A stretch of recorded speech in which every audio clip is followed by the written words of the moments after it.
In three, Okay. 2, whoop, 1. Hi. Oh yeah. What While up? we're on the opening screen, is it gonna just loop or is it just gonna go off? You tell me, girl. I don't know. It seems like okay. There we go. All right. So on the bottom, hi y'all. Welcome. We're gonna start. We're just gonna get into it because we have a lot to talk about. But who is your favorite hero so far on To Be Hero X? We only got one episode left. So I feel like at this point we can say who our faves are. We've seen everybody there is to see for the most part. So hey Yella, thank you for stopping in. Thank you. Appreciate it. Have a good shift at work. Who's your fave, Twan? You go first. I don't know. I ain't thought about it. Not you Ooh, posing after the question.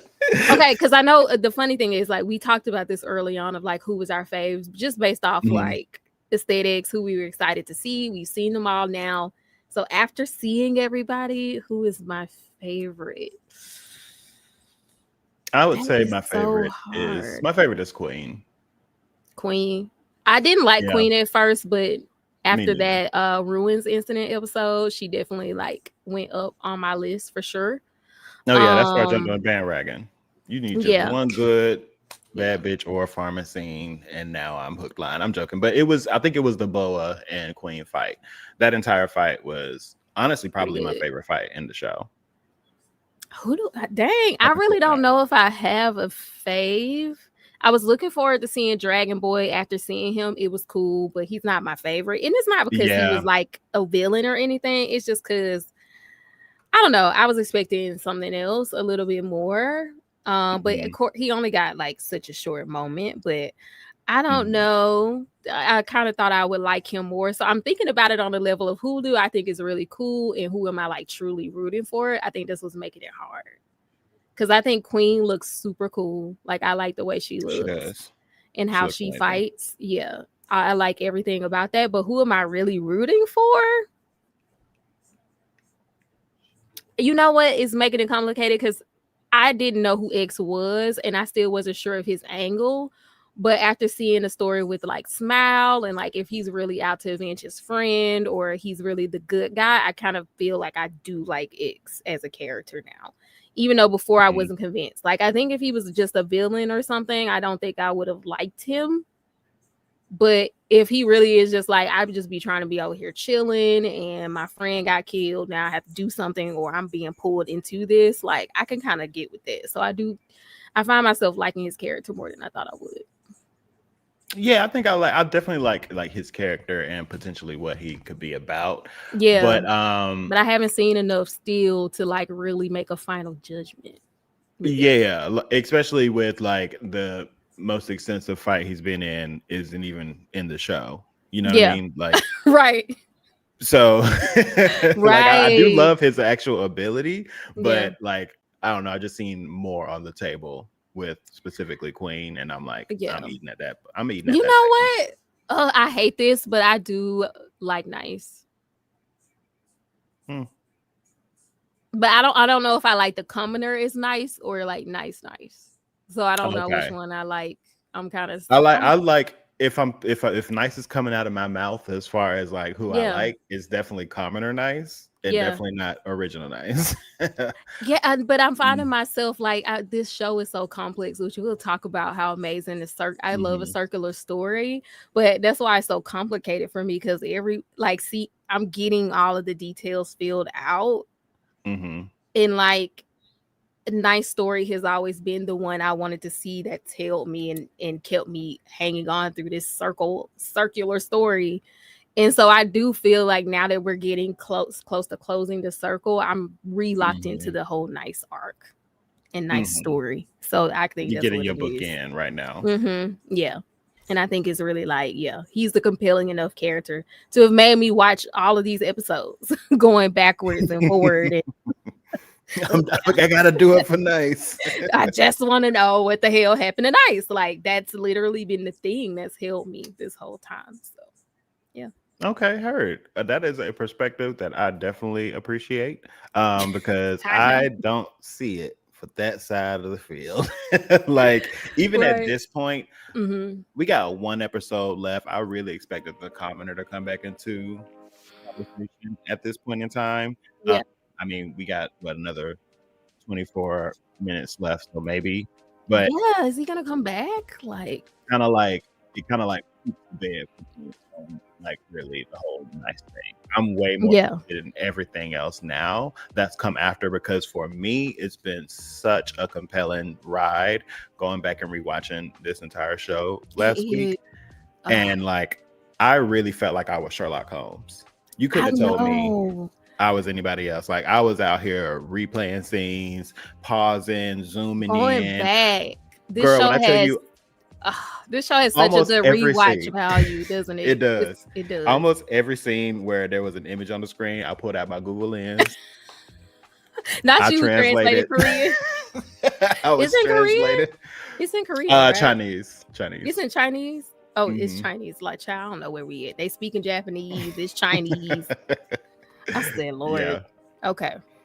But yeah, it's like, I don't know, it's just so much meat in the world that's not even really like truly spoken out loud. For real. But we'll call out some of those later. But yeah, it's for me, it's been the world outside of just Simply Nice, like knowing these what is it, the corporation heads? Yeah. How really this is their story trickled down. Yeah, and that's what, like, as we get to the end, I'm like starting to think that, like, you know, because this is a Chinese show, and I haven't watched a lot of Chinese shows. Like, I've watched a few, but not like this, Mhm. not like an action kind of show, Mhm. more like romance stuff. But it's just like, I'm very, you know, I feel like every country has its style of storytelling. And Yeah. it's still a new style for me, because I don't know, like, even though it's an anime, like, I think it's because it's Chinese, how aspects of storytelling that they appreciate and like how they do it are going to be different from Japanese storytelling or even Mhm. American storytelling. So I'm very, because we have one episode left, and some of the things that I feel like if this was an American show or a typical anime would have focused on or addressed, they don't seem concerned about in the least.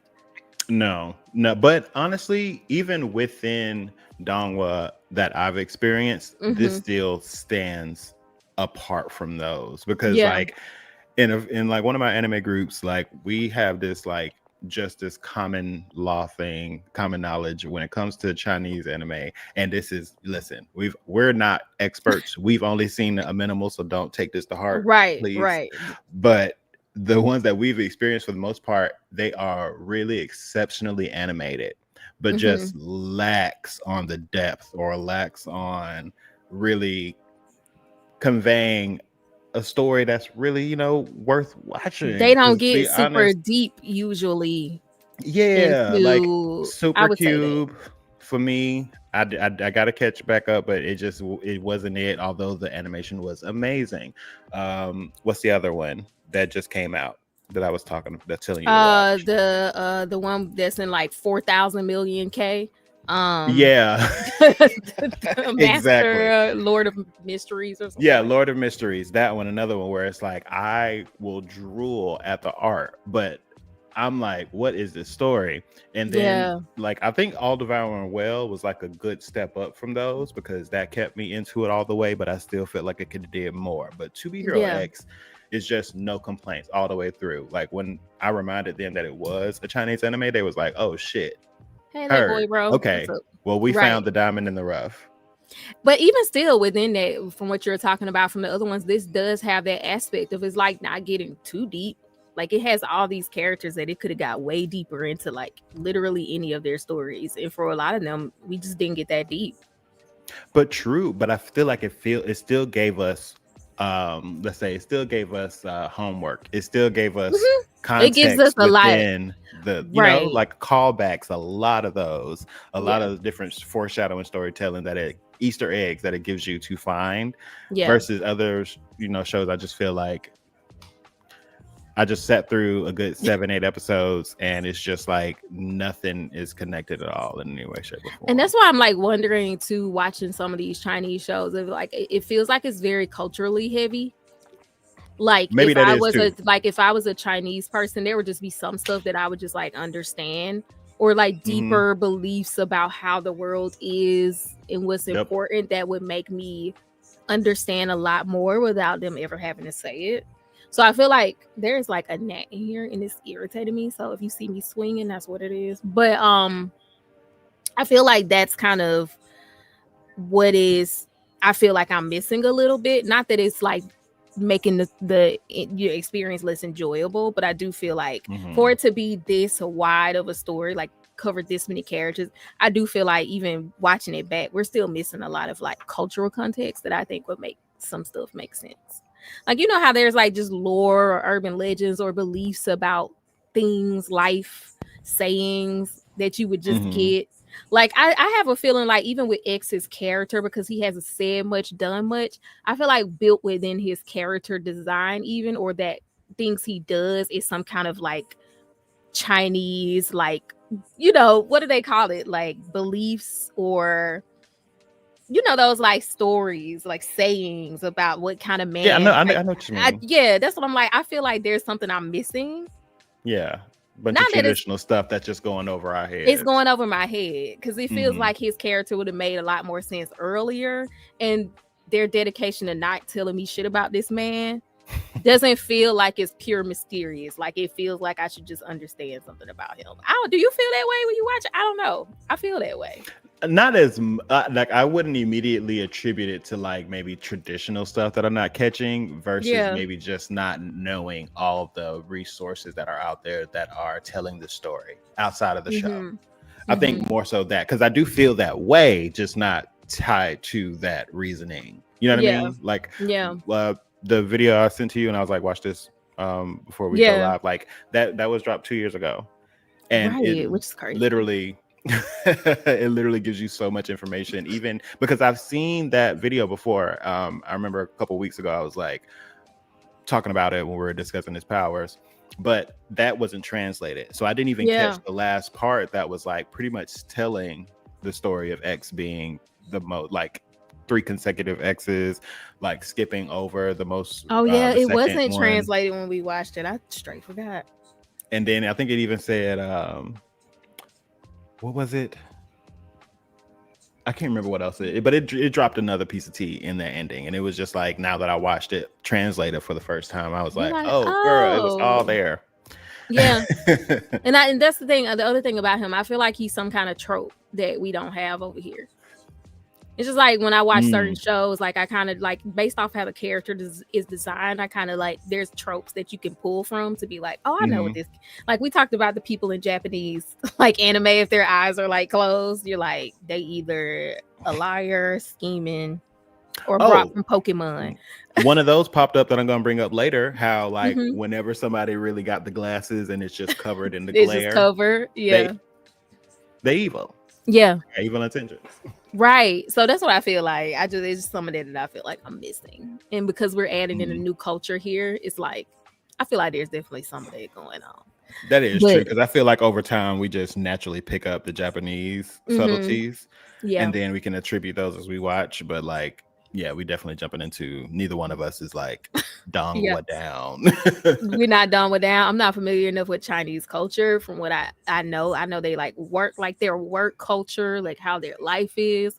Because even how we met the commoner or Ling Lane, like working, and there's a boss who's overbearing, and like there's just probably a lot of that culture that we just don't understand. But we'll move on. And speaking of how the show began, before we go back through consecutively or talk about whatever we saw, just the fact that this episode ended where we kind of began, this last episode 23, I was gagged, like, so good. And then I just had more questions, which is usually, I mean, I'm not gonna lie, 7 minutes in I was like, we done too much. I got it.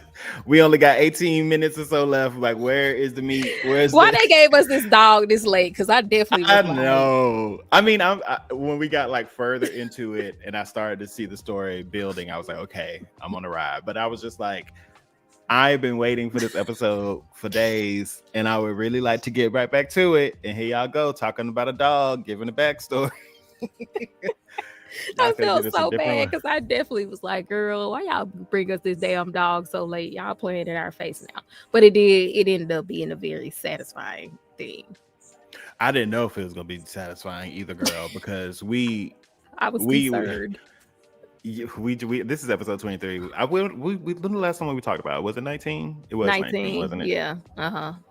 Yeah. I was gagged, but I was happy how it turned out. Yeah. I was definitely concerned. I was feeling the same way. But the thing that made me have hope was I realized that was X pretty early on in the episode, even though he was in a different animation style. So I was like, oh, he's here now, which I'm still confused about, but I'm just confused. This show just makes me confused. So whatever. What the fuck are we doing? Anyway, let's just go through. So what episode? What was that? We're starting at episode 20 because we did 15 through 19, I think. Well, no, we did. Yeah, we did. Let me see. What was 20? I should have pulled Crunchyroll up on here. Yeah, I moved my TV into my bedroom, so I ain't got it posted up over there no more. Damn. Hold on. Cause yeah, it's all blended. Was that the Ruins incident? Yeah, I think so. Cause we left the last time we talked about this on live. I think it was just like right at the end of the Ruins incident, like after they had fought. Nice and Lolly and all them were fighting. And then we finished the episode where Nice came down looking crazy on his Homelander stuff. That's kind of where we stopped. Okay. And then the next episode, I'm like, what was the next episode even about? I don't watch the show so many times. I know, right? I did. I'm like, I'm so out of order. I don't know what happened everywhere. Everything is out of order. I'm going back to my episode because I got notes, but I just took notes on the things that I like big time missed. Right. You know. Let me. And then the rest we can pull up as we go through. Okay, so episode 20 is the Ruins incident. Oh wait, so we had watched that. No, we ended at 19 because he showed up, right? And then we saw the fight. But I remember us talking about Queen coming in and like shutting down. We probably did that on the phone. Did we do that on the phone? I don't know. There were like twice where we did. Oh yeah, because we did just talk on the phone. I forgot. Okay, so that was on the phone because I was like, it ain't no way I'm waiting another 2-3 weeks because I done forgot what I'm talking about. So maybe that's what it was. Yeah, because on the last stream is 15 through 19, so we did not talk about 20. Okay, so yeah, Okay, this is just telling the lead up, I guess, going to it. So pretty much giving Nice his little sob story of being manipulated by Shan and getting him to, read between the lines to go in there and take care of business pretty much. Because we were finishing up Little Johnny, I think, last time we talked about it. And that was like that was the end of his episodes, was the Ruins incident, the beginning of it. So yeah, okay. Yeah, so he's walking up on Shan, and they're talking about he's just talking about the building they're in, and he's like, okay, yeah, fuck all that. I ain't trying to hear all that. You're gonna be working with Miss J. I'm done with you. You've been a wasted investment. And that's pretty much it. And he's over here freaking the fuck out, trying to get back in his good graces. And I think the big thing is Shan is really working with fear and in a heavy capacity, just like Mickey is. Well, not Mickey, but Rock. Lou. Well, yeah, Rock also, but Lou. Is that his name? With L. Yeah. Liu. Yeah. Queen's daddy. Yeah. So they all have a good interest in stopping the Glimmer Laboratory from finishing this work. So they're all like wrapped up in this whole incident to get rid of them. So he's like, you need to go take care of that, pretty much. And also he's still pissed about his son being killed too. That too. I think that's his biggest motivation. Is that right to say? Is that him? He's just trying to get back at Rock. Yeah, at this point, I think he's just out for revenge against Rock for killing his son. But also, like, you got to stay at the top too. So if they're studying fear, I think he's like, okay, we got to keep up. But also fuck Rock. That's kind of his whole thing. And I think that's what's driving him, because in the episode when he was at that beginning part, I think when he was talking to Nice, I think we had a little moment where we saw his son. Like that's what it was like, kind of driving. Oh yeah, it him. did do that flashback. Yeah. So that's like full confirmation right there. Yeah. So that's what's driving him, I think, more so than anything else.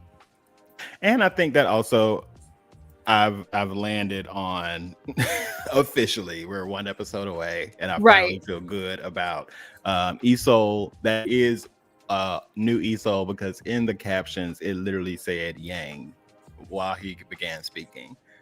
But I think it's just like what episode you say Yang on this? In episode 19. In episode 19, I was watching that back, and I had the subtitles on. And right after Rock got in the car from talking to Ghostblade, he started talking to Isol, and Isol actually responded to him, and it said Yang then at the bottom of it. Well, so that is Yang. Thank the Lord. They showed like we ain't giving y'all no answers. But I think he adopted like old Isol's like personality and his traits, like not taking off his mask anymore. Yeah, he looks like kind of more stoic nature. Yeah, he looks like old Isol more so now. Yeah, and lost his arm in the battle, so that's crazy. Gives you that additional okie doke, confusing the hell out of us trying to put this together. And they was just like, no, we're not gonna tell you. Thank God for the subtitles or whatever, because they was just like, yeah, moving on.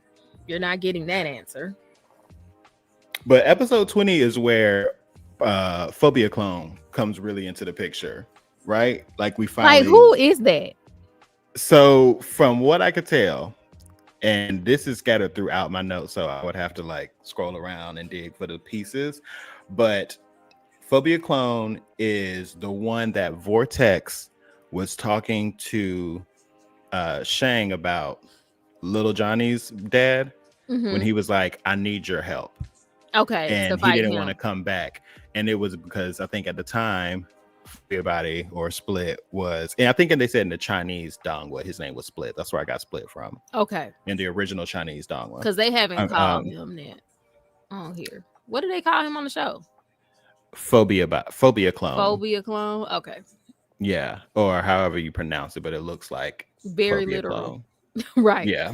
It's like fear and he clones. Okay. Phobia. But I didn't catch that Shane, Mickey was talking with I believe it was Lou, and he was talking about not caring if people were doing their research into fear, because the more people that are looking into fear, the more the merrier. And then it flashed over to Shan, who was standing in front of this purple machine that was connected to 3 different tubes, and each tube had a different person in it. Yeah, and then I thought that the person, because it looked like a bald head, shaved head, I was like, is he helping Rock with Zero? Why would he be helping Rock with Zero? Because it just looked similar traits. Right. But that was actually the number 2 hero combined with some fear. Like he was injecting him with fear. Because that was another one where I zoomed in. It was like, what did it say? Fusion status, completion data, like 87% or whatever. Because they kind of did it to the guy Shindig or whatever. But this guy Shindig also seems, but he seemed like he making an army of that. But is it just the one guy? He only had 3 tubes. He only had 3 tubes in there, and one of them was, I think that was the original body. And he's like doing like a Naruto, shadow controlling them from a distance. Okay, I see. Okay. So his real body is never there. He's just sending out the clones, and he's able to continue to multiply. Okay, Sun Jian Woo, little shadow army.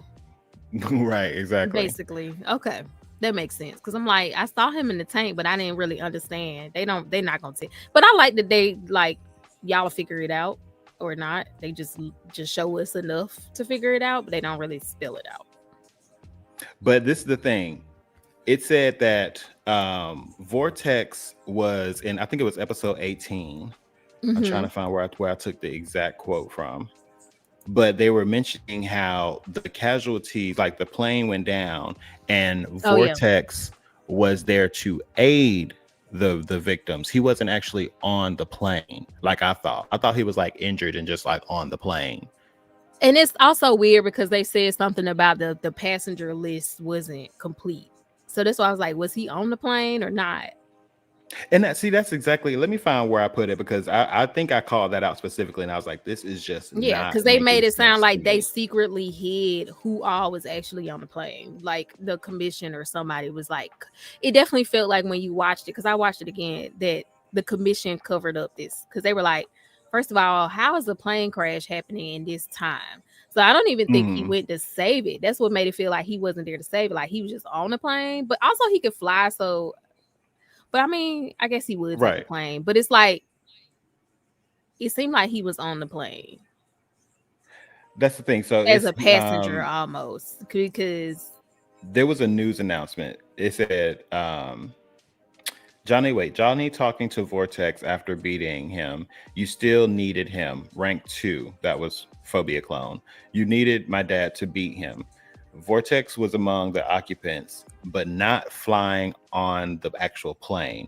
The announcement said he was sent to aid the participants. So according to the news anchor, I think they lied. that's how Johnny found out. Did they lie? I feel like, yeah, because it felt like, because if he had, because everybody was saying, first of all, a plane shouldn't be crashing. Like that's what they were saying. Like a plane crash is very rare in the age of heroes, because typically a hero would go to save it. So it feels like he was on the plane, and they you know, how they do their whole like, oh, he was sent to save it and he died in the thing, but maybe it was a hit or something. That's what it felt like. It was a hit, or like you said, maybe Split attacked him while he was on the plane.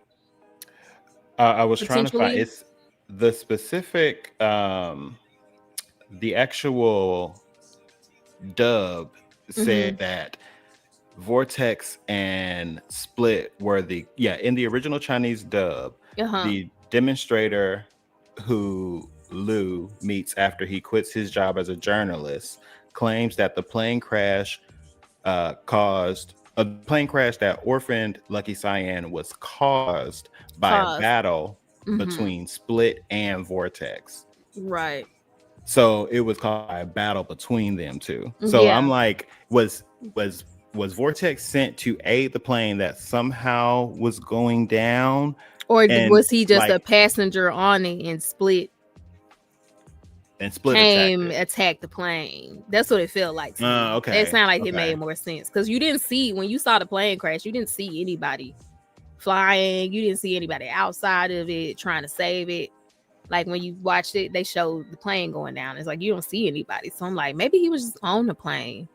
And it would make sense. And that's why they would cover up who was on the plane, because it's like, oh, they don't want people to realize that all this shady, like we sending Split to attack Vortex or something like that. Like I feel like, well, it would make sense that Phobia Clone wouldn't have any attachment because his real body is never there. Exactly. It's only his clone. So once his clones are defeated, you know, so it feel like a hit. Gone. Right. It definitely felt like a hit. Yeah. So that's what Vortex wanted his help for, to take out Phobia Clone in advance, so he wouldn't have to worry about it. Because they already started doing this shady stuff of like, oh, we gonna undercut, you know, instead of just fighting in the tournament.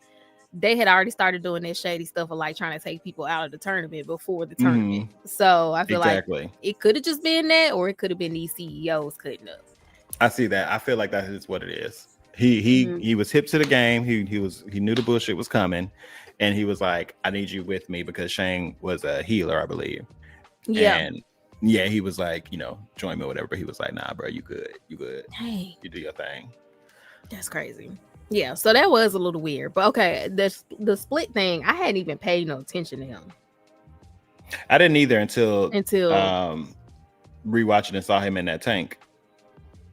Yeah, because I that went past me, and then that's what I was like, where, I noticed the clones in this episode who killed, because that's who killed Lolly's dad, right? Yeah, not only kill Lolly's dad, but I didn't even process that in Lolly's story, the little boy that she met at the beginning, that she was like, am I too cute to be a hero? And she thought that he was like crushing on her and he was just trying to give her something or whatever. The same guy that she didn't grow up with, he got his head bashed in the worst. Yeah, like he was the first victim, and like it was brutal. I didn't even process that my first watch. And the second time I watched, I was like, "Oh my god!" Oh, Ghostblade's daughter's in hospital. I was just about to say, what happened to her? I forgot. She was the only one out there that didn't get killed. And where the hell is Ghostblade? Ghostblade is literally. Did he die? No, he didn't. He retired. No, he Oh not yeah, retired. he did because he was at the He hospital. withdrew from MG specifically. Yeah, he did. He was at the bedside. I guess he wanted to be able to talk. But not only did he withdraw, but Dragon Boy said that his trust level is going up even more without Rock now. So he's not done being a hero. He's just not with that agency. He's not anymore. with them. Dang. So that means he can't talk? Yeah, he can't talk. But I'm still confused though, because I'm like, how do we get from point A to point B? Because after the Ruins incident, and this was like a big part of my episode 20 notes, I was like, my current problems is Queen saw all of this and knows exactly who was there. Like, she had to speak and question like everybody that was there, right? Like in some capacity, like you couldn't just stop that and then say everybody go home. She left, didn't she? She was like, get him, and then they bounced. No, we never saw them leave. It was just the light. The light went, from her ability, and it just like whited out the screen, and then we jumped forward. Yeah, and I think the next thing we saw was like Lolly or something, looking at her ranking going up, and then the exposition. But it doesn't seem like anybody is really being held accountable for that. Accountable for that.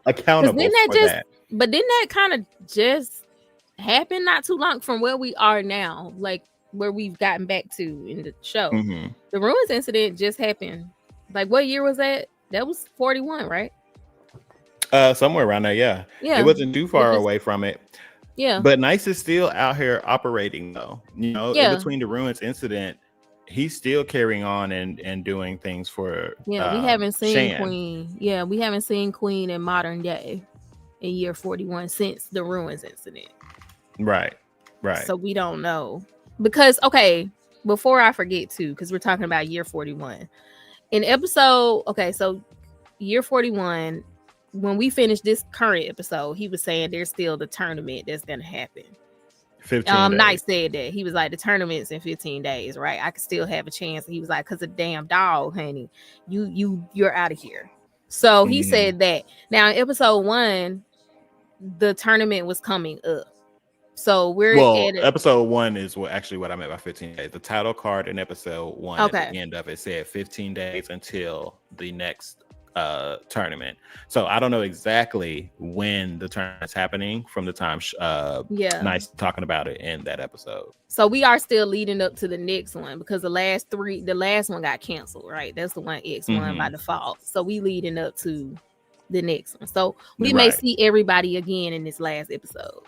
Potentially. So that's what I'm assuming. Episode 24 has to close the gap between the events in the next 15 days.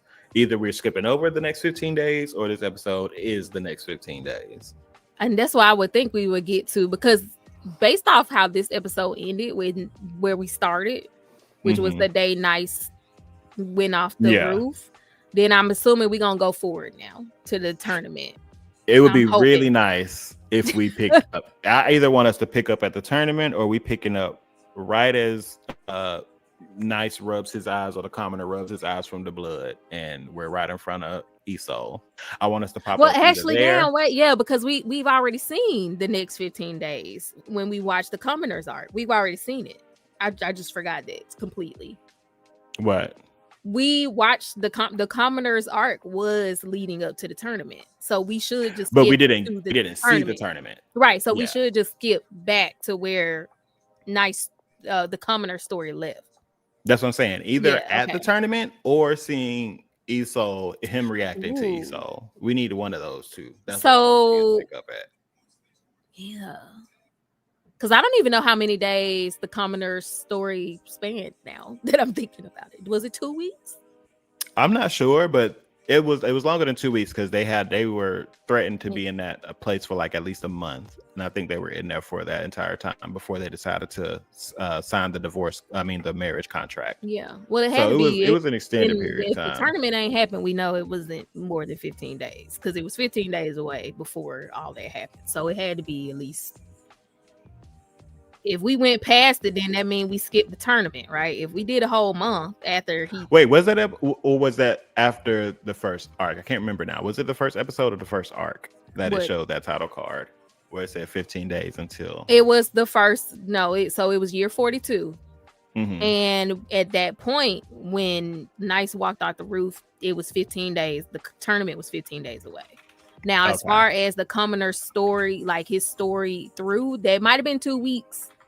Because if we win a month, that means we passed the tournament, which means we should have had some results from the tournament said or something. And I don't recall hearing anything about tournament results or anything like that. And obviously, Ling Lane pretended to be Nice. But if Nice was knocked out of the top 10, then maybe he wasn't in the tournament. I don't know. That's why I'm like, now I'm thinking about it like, damn. Wait. No, I think we're gonna see the commoner in the tournament. We're gonna see all the people leading up. Like we're gonna see Queen, all the people we're gonna see Lolly. And who the dog. Mm-hmm. Oh my I think God. we're gonna see all them battling. Okay, sorry. I know that was like a segue because now I'm like, so what do you think is gonna happen in the tournament? Because now I'm like, what is the point of this story? I mean, I think the biggest part of the point of the story is the corporations and Spotlight and commission. It's not. I don't think there's no resolution. I don't think the where they land in the hero ranking is part of like really the catalyst of the story at all. It's fear and trust, and then these corporations. That's the meat of the story for me. Yeah, I agree. Yeah, you know what I mean. And there's not really one big bad. Like that's the thing that I think there is. The story. I mean, it has come out that Rock is the son of the crazy man. Well, not even Rock.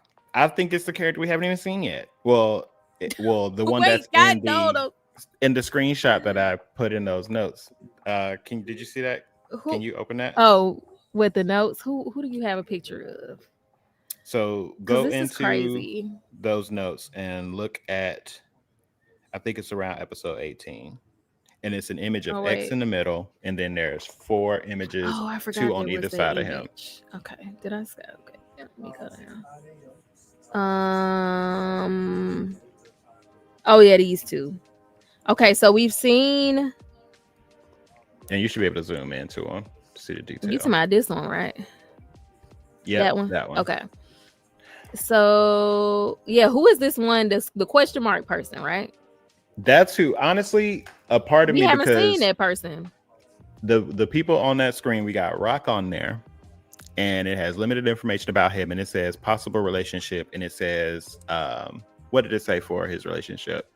It said poor. Not good or something like that. Poor, yeah. Right? So we know that Rock is out to get X now, right? Yeah. Like he saw the way the Dragon Boy incident played out, and so they're adversaries. So this is their relationship. The lady next to him with that badass outfit, that one is a question mark, correct? That one's unknown. Yeah, we haven't seen that person.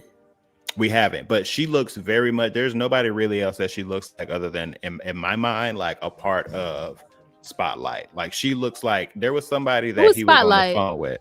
Spotlight is the one that put the fear on Shindig. The one with the mask. Oh yeah, the one with the mask. Does she look like? Because I thought that looked like that. Well, I know that's Rick over there, but if originally, with the one with the mask is Queen's daddy.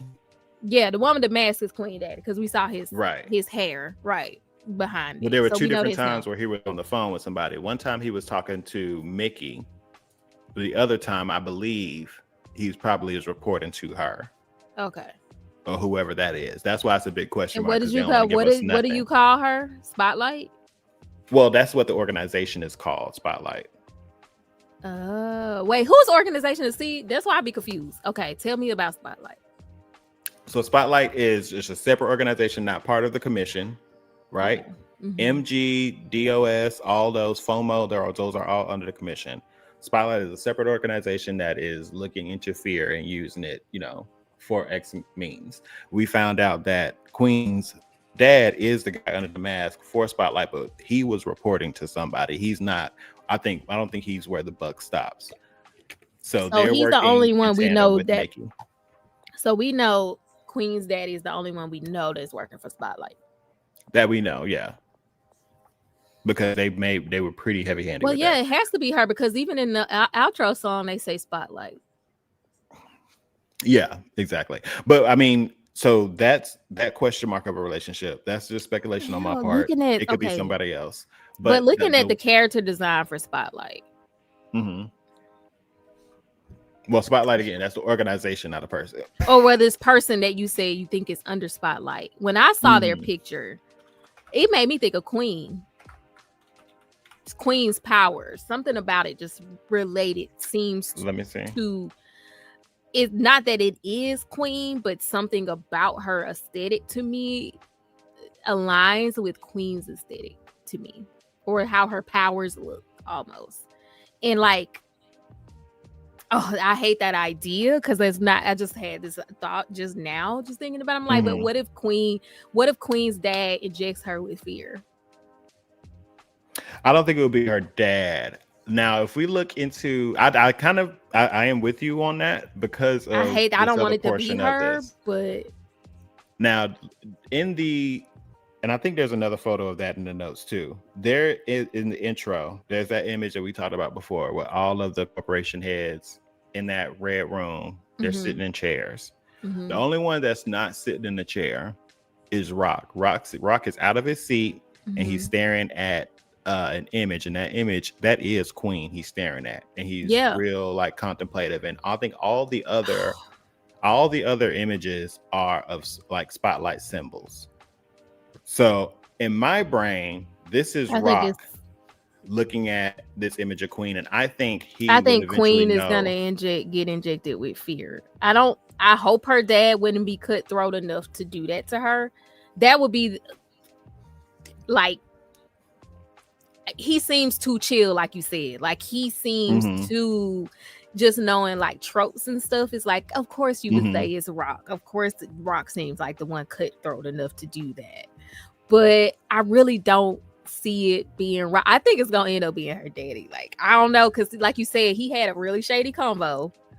This is you probably want. It's like turning the thing off, but it's pretty much a screenshot of what I described, and this is what I wrote above it. I said, episode 12. It just hit me to question why everyone else that owns their company is sitting down and Rock is out of his seat, staring at an image of Queen, and every other portrait is covered in what I believe to be the Spotlight logo.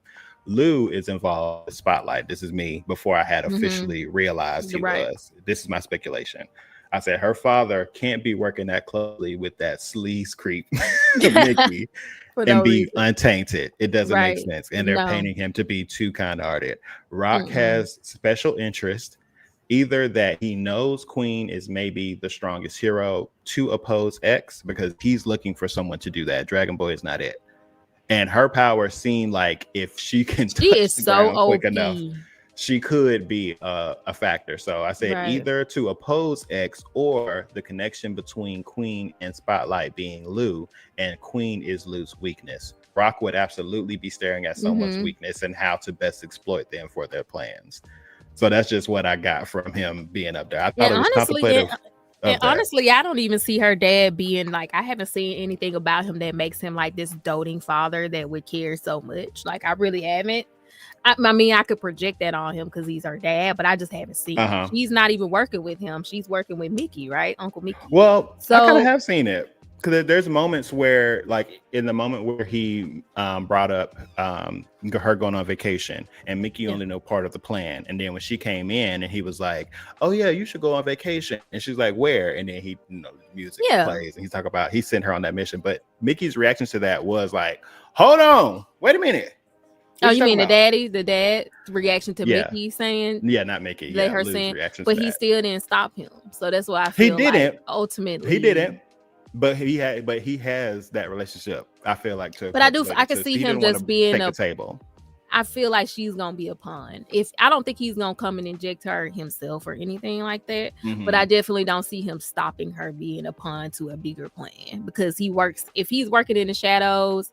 Because the organization he working for is giving cult. You got a cloak on, you got all this stuff. Like, it's kind of giving cult a little bit. So they're experimenting on people, and he told me he was like, "Oh, there will be many, many more experiments." Yeah, so I kind of don't see his daughter being immune to that. Now, it may not be just like, oh, she gets kidnapped. Maybe he just like, this the only way you could be X, like, because he laid your ass out before. Like, I could see her maybe being convinced, like.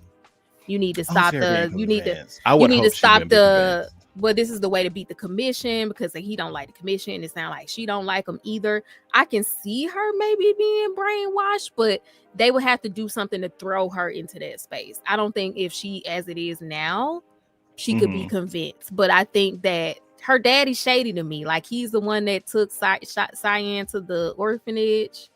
Like I just kind of see him using Cyan and Little Johnny against her, like to throw her into a bad space. I don't know. Like I can see that. I don't know, but I just kind of don't trust her dad.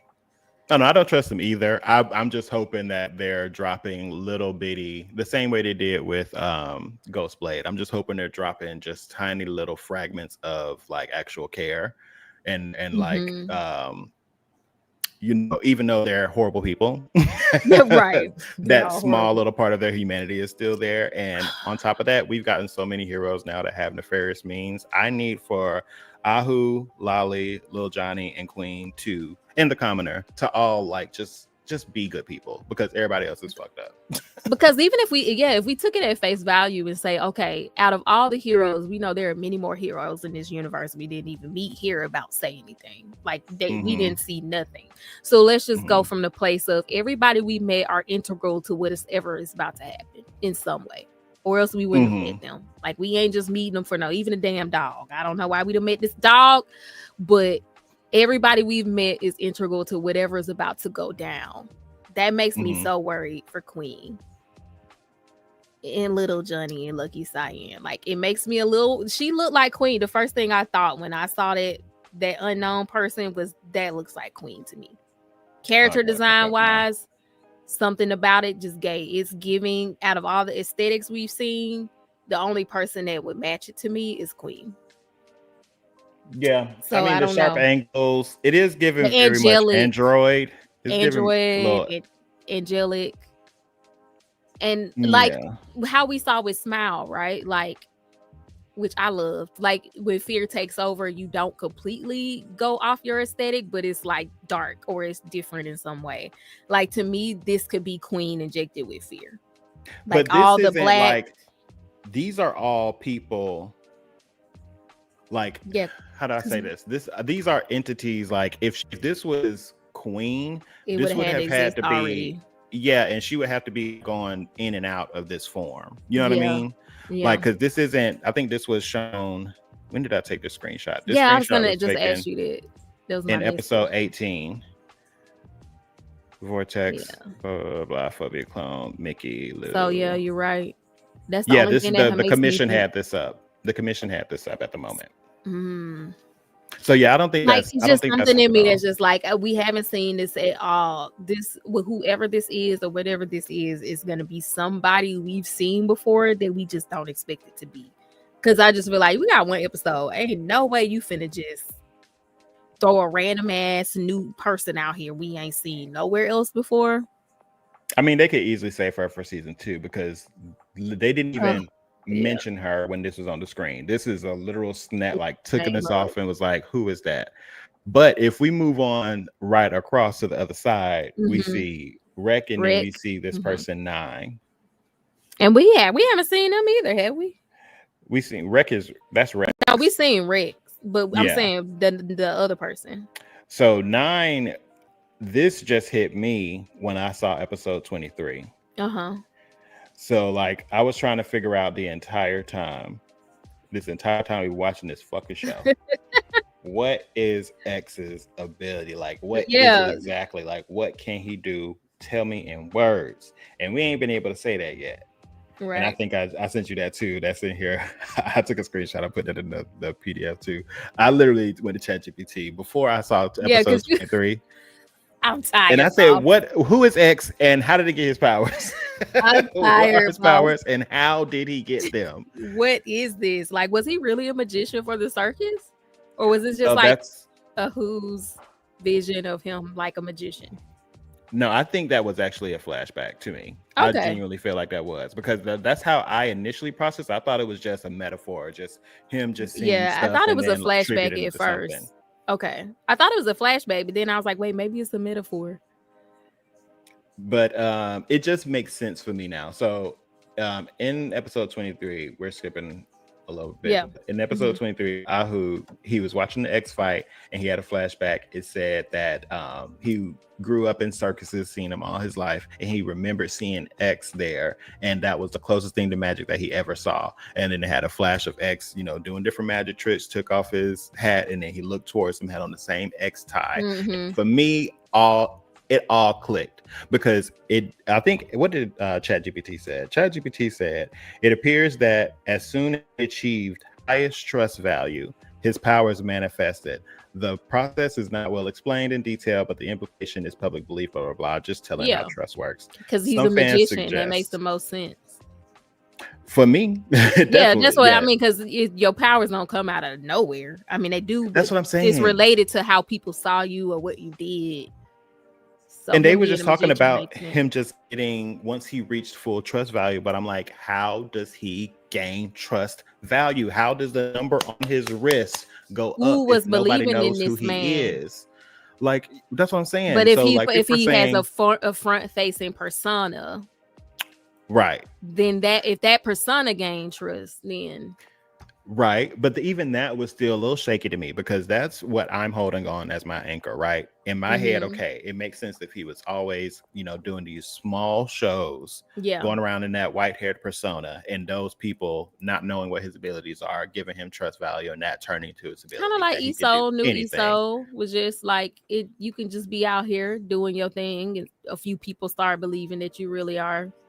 Exactly, especially if it's more targeted, if you're presenting what you want, like even Queen, she was like, I'm here to bring order, bitches, and look at her power. And that's her power. Create order in a space.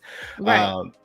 So that kind of made sense. But at the same time, the fact that even the commission and all of their resources, even Rock with all of his resources, he's watching fights on drones all the way. They don't know who this man is. He watched Ghostblade fight Shindig in the woods, and he didn't even know, because he was like, your workout there was adequate. And then he started looking around like, what you mean? But that's what makes me think that current X had to get his powers under his work persona. Like he said, I don't do overtime.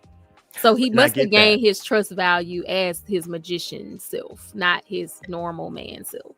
Right. That's firm in my theory as well. I just can't get over how these two well-established entities, there's no FOMO post about this magician that everybody is enamored with. You know what I mean? That's the only thing that's breaking it up for me. That's where did he come from? Idea. Yeah. Because even if he was a persona, I guess if he was a magician that kept his identity secret, it still does feel shady to some, like you inserted yourself. I think that's what you kind of giving, like he must have inserted himself in some way. I know, actually not at all. I don't think he inserted himself. I think what he wanted to do, maybe I don't think he wanted to insert himself in the world, like in the drama that is. No, I don't think he wanted to insert himself in the drama. Okay. But almost like, because we saw in this past episode that like at this point in the world, which I don't know, X been rocking for some years now. Or was with the X, the current X? Yeah, current X. 3 years. He came out of nowhere 3 years ago. And it's won the title. But is the tournament every year or every 2? Every year. I think it is every year. It's every year? Okay. So I think. Yeah,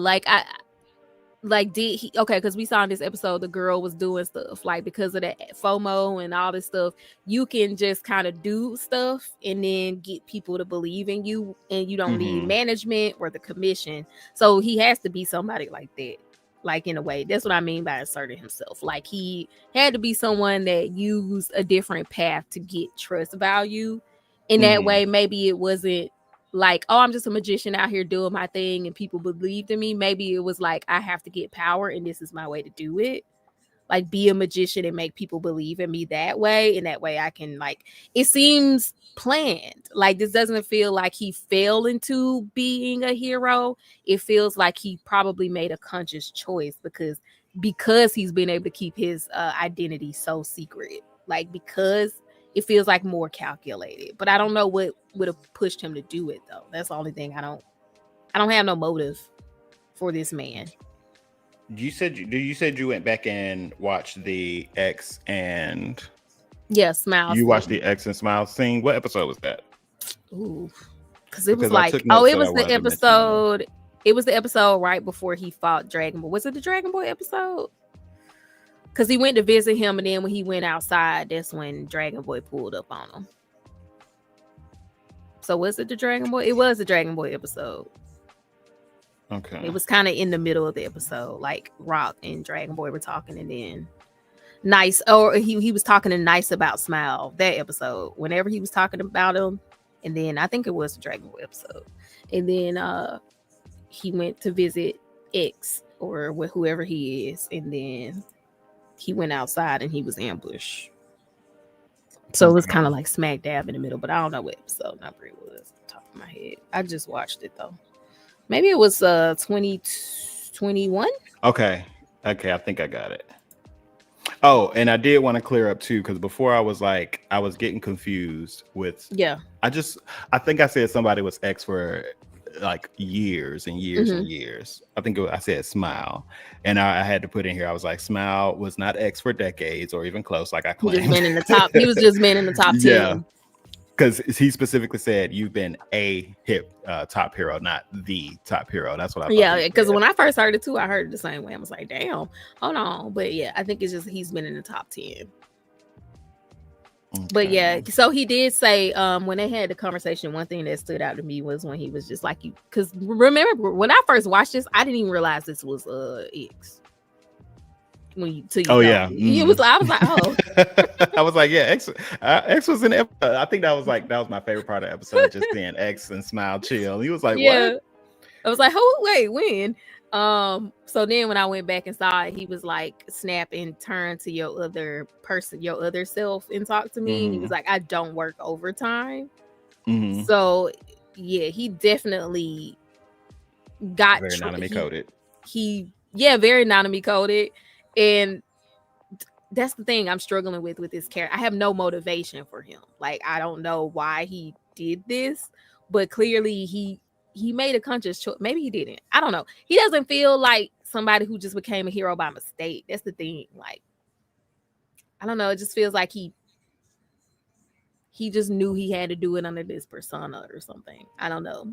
Like, it just feels calculated. But I just don't have a motive for him yet.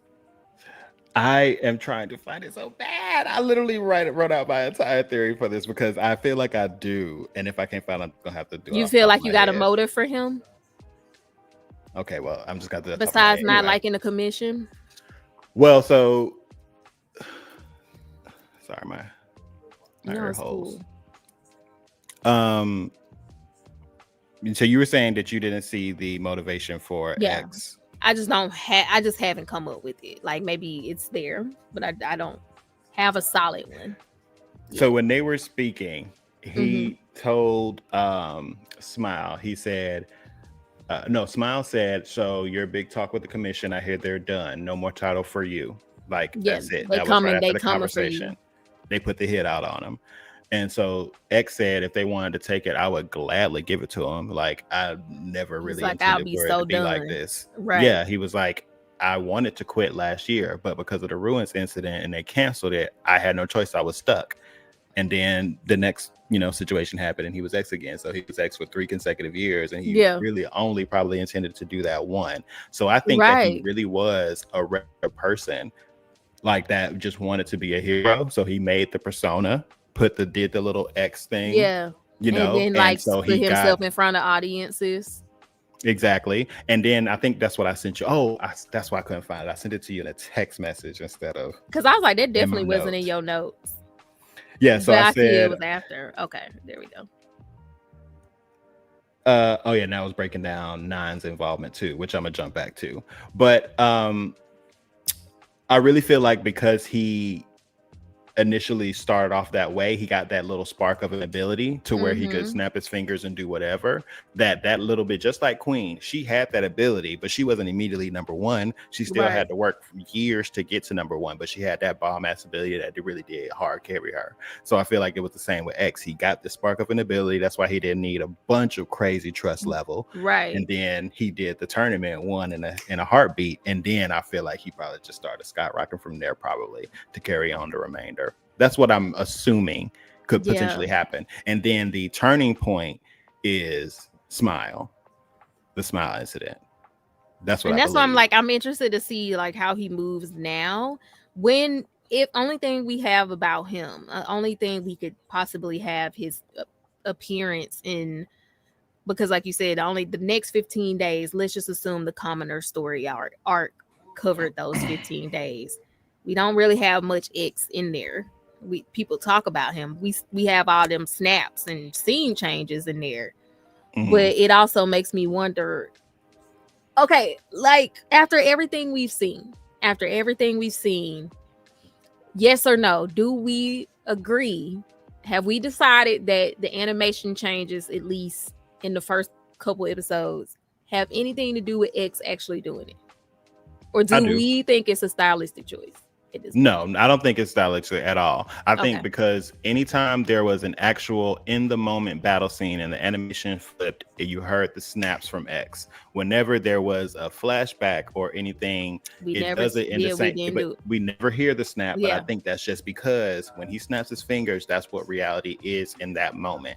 And so also, he's getting more powerful over time. So if he just started to get his powers, it even still makes sense that even in the other episodes where maybe we only got one, he wasn't as powerful. He didn't have as much trust yet. Yeah, that too. Yeah, it probably just got stronger and stronger. It got stronger and stronger. Yeah. A part of me believes that still isn't everything to his ability. That third person in those squares, 9, they also have power rankings within those images. And I think Rex was like an A power level. And if we really look at the fight, that was part of my notes too. Rex was really out here doing incredible feats that I don't think we were really. Rex was out here, and at this point, it was very early on, so I didn't realize how OP this man really was.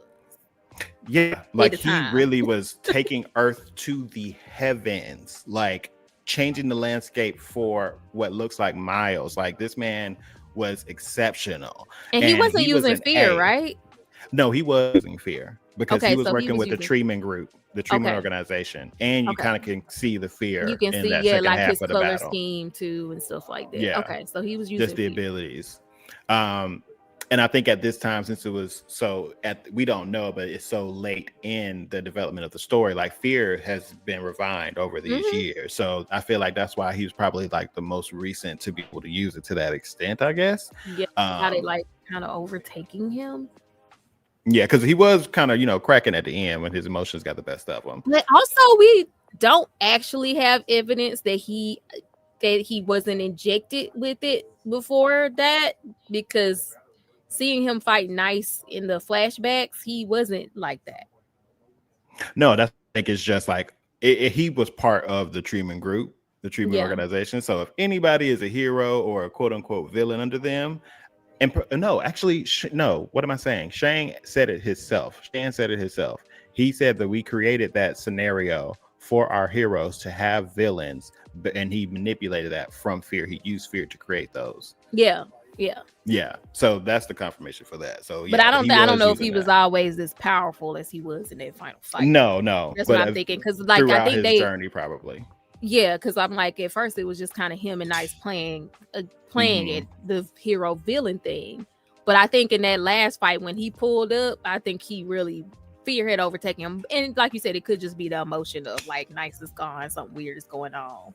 Maybe fear overtook him. Maybe he wasn't like, he don't seem like he got a mega dose of it like Smile got. Or it don't even take a lot, but you see how much Smile changed when he got a little bit on him. But fear is also very inconsistent because there are several points in the show where different people were getting in touch with fear. The commoner version of Nice in his battle with his boss. Oh, the boss. No, with his boss. Yeah. When he defeated him, he very visibly got hit with fear, and it absorbed into his skin. He never had a change like people later on. And then also Nice got when Ahu, but he didn't change the axe. Yeah, he had all the stuff on him, but it kind of like immediately changed. It seemed like internal fear overtook him. But he didn't transform. No. But also, Smile got hit. That was the second time. Sorry, real quick. That wasn't the time I was speaking of. Actually, that did happen, but there was another point where Fear got something on him, and it was like, who was? No, it was Ghost. That's who it was. Ghostblade. Ghostblade, when he fought Shindig and he did his last attack. Yeah, like they really show the whole thing. Like they dedicated frames to watching Fear absorb into him, and then he like looked at it, the music changed, and he was sweating from it. So it's like, what happened? Why? Why do some people more susceptible to it? Like, I don't. That's the other part I don't get. But I know, like, even when Smile got hit, it was like a high dose because basically Dragon Boy like spit it all back out. Mm-hmm. So it could be the amount. I don't know. I'm trying to think of who I'll be seeing get interacted with Fear. But what I was saying was, if, like you said, if we're on this story if we're on this story of X was trying to keep it cute and bow out gracefully, he probably was gonna throw this year, really, until Smile was murdered. Right. So then it would stand to say that all of that activity that we saw in the Commoner story was X. All that scene switching, blah blah blah, all that in the Commoner's story arc was X. Why would X? Yeah. And that's my question. Like, why would this? Why would this be happening? You know what I mean? Like, why would this be happening at such a high rate anytime there is a fight? Okay, so now this goes into the crackpot theory I told you. Yeah, this was crackpot hunch. So going right back to that image where we're mixing everybody. So 9, the image of 9, everybody else is in just some regular, like they took a photo of somebody and put them up there. Right. This man is in a 2D art style. His selfie is not like everybody else's, and underneath it has him as an S. I think S minus hero. No, that's X. X is SSS. I'm talking about 9 next to him. Oh yeah, it's minus. S minus. So in my brain, crackpot theory time. I think that yes, he has the ability to like maybe snap his fingers, and I want to say maybe transport to different dimensions, or maybe he got to that specific dimension. This 9 character, it says that their relationship is an ally. So I'm wondering what relationship that would create. So because he doesn't seem to be in like a regular body in his style of drawing, like he's in that 2D style. He looks more like the style of the last episode 23. He looks like the dimension that he looks like the dimension that X goes into when he's fighting. That he looks like that, yeah. So like a part of me is like, is he like an enabler within X's powers? Because look at his ability stat. And his ability 18, says create. What time were we in? That was right. The commission was talking about, because you know they was going back forth. I think that was right after Queen's defeat, I believe, and that popped up on their screens. So that was like that was the last tournament, right? That Queen she missed. You talking about when she was in her coma? No, I think when X came and defeated her like that. Okay, so that was his first year when he won. Mm-hmm. And so this is their so that was only introduction 3 years ago. Okay. Right, but I'm thinking like that 9's character's ability is create. Yeah, create. Yeah. So like I'm thinking like maybe that his abilities could play into this person's abilities. Like if he's some kind of hidden ally, if he's maybe housed in that secondary dimension. And we haven't seen, and we haven't seen this person at all. I think I said I believe 9 has something to do with this. The image of him is in the same 2D art style and as the ultimate dimension that X fights in. Could 9 be some form of a catalyst? Is X kind of like maybe the gateway to the dimensions, and then 9 enables him or aids him in the actual feats that take place, like turning paper into swords in that fight against Phobia Clone, Yeah, because melding them into the graffiti. It's or another dimension. Yeah, and he always Sometimes has it's a whole nother to. dimension. Yeah. I'm wondering if he can just like maybe take people to the dimension, and then 9 is over here doing all the razzle dazzle. Yeah, I don't know. That's why his power is so intriguing to me. Like, we see it a little bit more, but it's got an aspect of teleportation. It's got an aspect transmutation. Of transmutation. It's almost like we're gone. Like, I don't know. I'm just more confused. I thought episode 23 I would have better understanding, and every time I see something new, I'm just like more confused. And also with the whole nice thing, do we have any scenario in which current X, because we don't have a name for him, would Nanami would want to hurt Nice? I think so. He saved him in that fight against Dragon Boy. Because I think he didn't know the context. Yeah, that's what I'm like. I'm thinking he didn't know the context, because when that goop melted away and he was sitting there processing everything, Nice over here freaking the fuck out, apologizing, screaming, like really having this breakdown. And I think even through that, he wasn't even comforting him. He was just still processing. So I think he probably is like, he knows he has something to do with it. Yeah, he has something to do with it. And side note, I remember a while back somebody saying there was like maybe like 2 weeks ago, there was like a theory of X time traveling. Maybe he could. That's what 9 is doing. Maybe if he had some interaction with 9 to time travel, maybe he could be going back to some of these key moments, and they could be happening in different ways. He's going back and maybe like doing his little snapping and interacting with them, or changing the one thing I can say, which I don't know if this is canon, we can talk about this. We know that even the fight we saw this past episode in 3D, and we saw it in the style it was in this episode. Mm-hmm.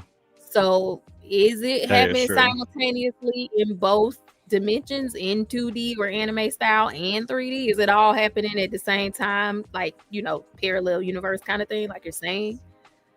Could be, because we saw when, like you said, that clip we saw 2 years ago was 3D. It was the same moment, but it was 3D.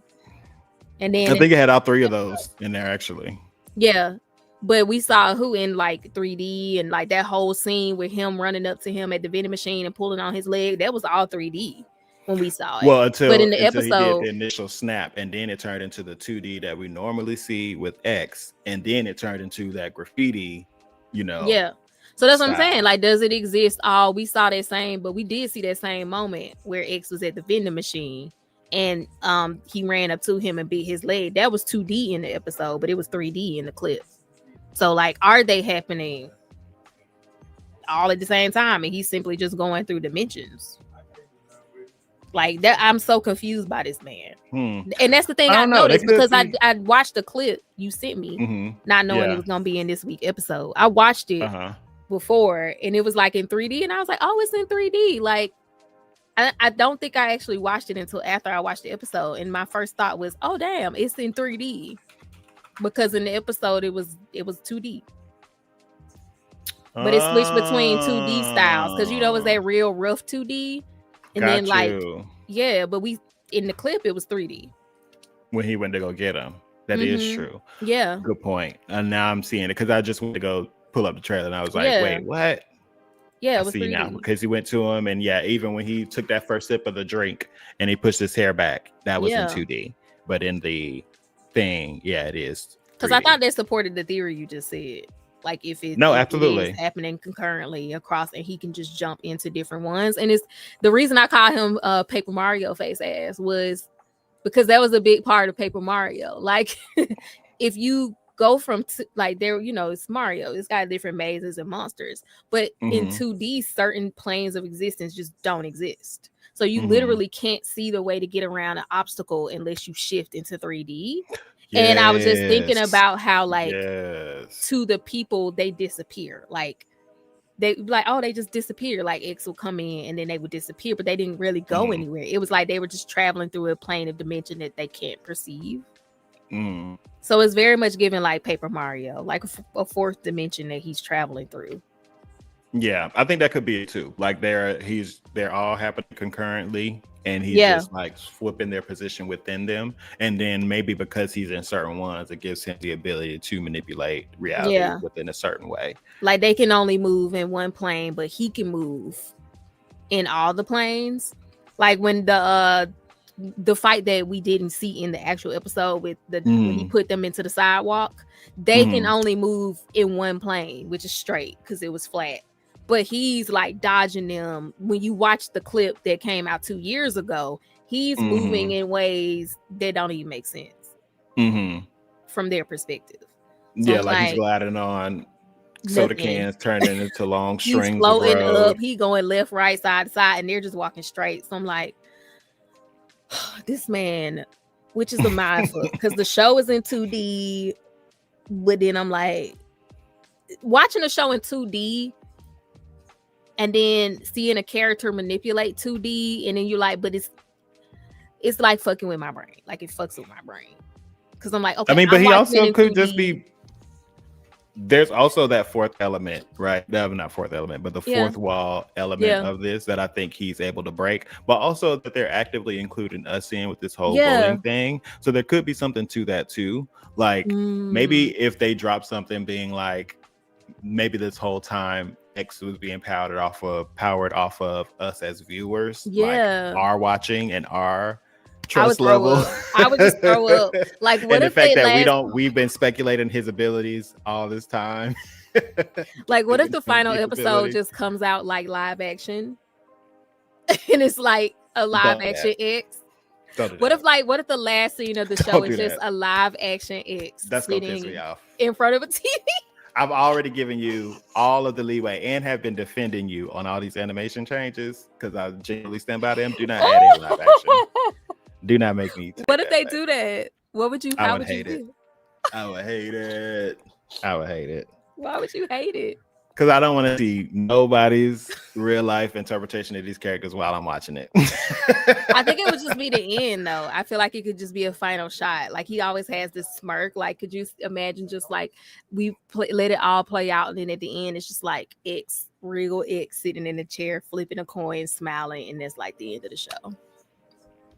I would like to if they were gonna do that, it needs to be done a little bit cuntier than that for me to accept it. But he's so cunty. But what if they did that? Like, that would blow me. That would blow me. I don't know what the point of the show is at this point. Like, are we sure they're gonna give us? I'm waiting on this last episode. I really think is gonna.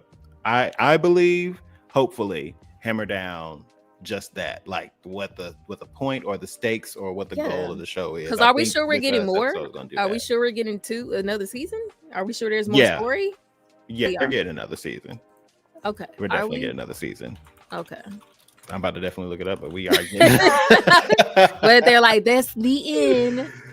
No, okay, a second season has been confirmed. There we go. Which I'm just like, what are y'all gonna leave us with? I'm so annoyed. This show pisses me the fuck off. I'm so annoyed. I'm just more confused every episode. I think I'm just so, because they do a good job in just giving us such epicness to like keep us lingering there, but then they also introduce different stuff for me to be excited and want to see. Like I do have to see where these people land on this individual, like this mass polling thing, and I do have to see how that contributes to the story. Yeah, because girl, if all of a sudden like Queen, if people just wasn't feeling Queen for some reason and she ended up like number 9, and because she was so weak, kill her, I'll be over it. Because you know they good for killing people on this show. This is called this should be like to be traumatized. To be traumatized. You know what? This show has been so cutthroat. When he threw that little axe at that little girl, I was like, oh, she's I thought it was gonna get happen. I did too. I was like, she just threw him out the way. Time don't work like that. He can't get thrown. He tumble, fall, wiggle his legs to get back up, and then jump in to catch Which it. is the pressing question: what role is this damn dog about to play in this show? How do you see him adding? Maybe he's gonna be the new Smile. X need a best friend, and that's gonna be him. He saved him. He became his reason for being a hero, because he kind of did. Yeah, he let him take the credit for taking out Plioclone. Yeah, and he can talk now. And he can talk now. Because he has his power. The dog can talk now. So nice in this. I'm so confused. This show makes me so confused. Because Nice trying to get the D. Like what? I'm so confused. Nice trying to get the D.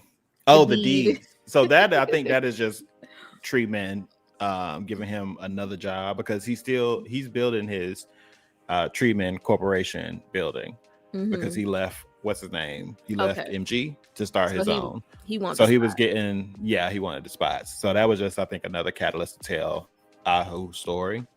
But also another one last task for not to fuck up and really get sent over the edge.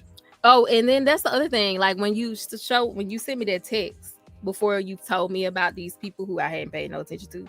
But Nine, we were talking about Nine. I thought Nine looked a lot like the little girl. But once again, the only thing that's throwing me off about that whole thing is this episode happened supposedly maybe 3 years ago. And it couldn't be her.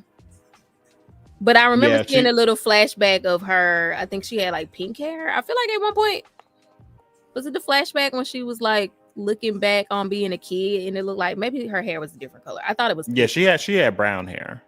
She had brown hair in modern day, but I swear I saw a flashback and it looked like her hair was a different color. But I thought maybe it was just exchanging shit and colors. Who knows? I thought that's what was going on. But it does look like her. The only way it could make sense is if, like you said, X has some ability to make people time travel with his dimensional powers. That's the only way they could be the same person. That's the only way, if they are allies and she's just in the other thing. But I just thought that person looked a lot like that little girl. Even down to the same animation style, how they had that very like just the drawing style kind of looked the same to me in a lot like that. I don't know name. What's her name? Who's friend to be hero X? Because I just wanted to pull up a picture because I can't remember. Just looking at it.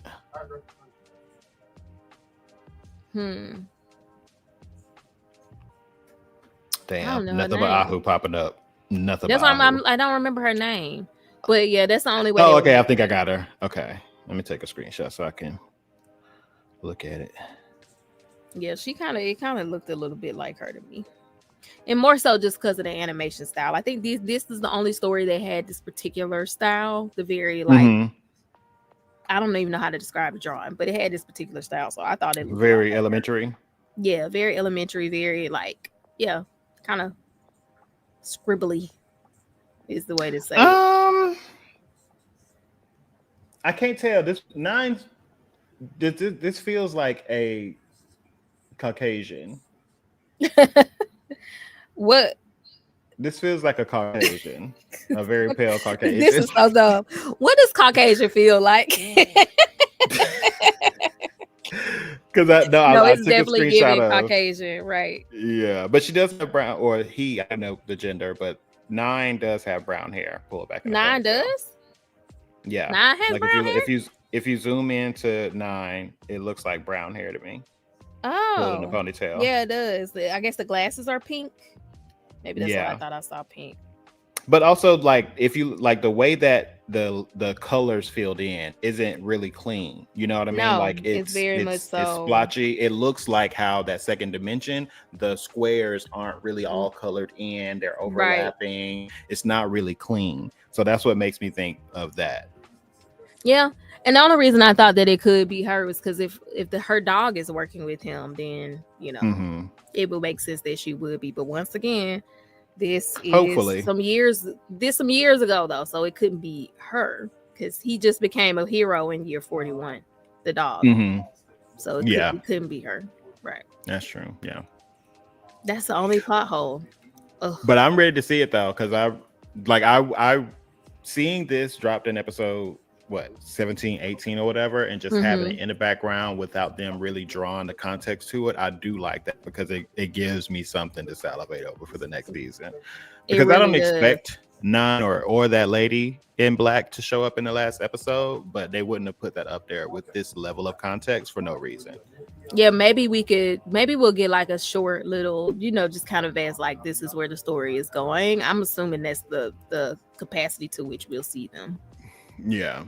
If at all. Yeah, I don't think we'll see anything else.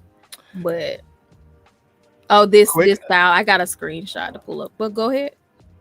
I was about to say, quick shout out to another screenshot I took of the two previous exes, Matchstick and what was that other called? You smelled a couple? Yeah. Did you see that? Blazing Fire and Matchstick? I did see I don't remember how they look. It's a scandal. They're the ones in the intro where all of the previous X are going up that building, and then it ends with the zoom in of X. They're the two cowboy-like heroes. Yeah, I saw the picture of them on the episode where it was on the TV and they were talking about it. That the scandal ended everything. You talking about this animation style? Kind of, yeah. Yeah. It feels like she would live within, or he or she would live within that dimension. What the art style? You see how even him, like how the colors aren't really filling in the lines a little bit. Yeah, that's true. Like what the hell he got going on? Riding on the soda can, burping. This man is just aura forming.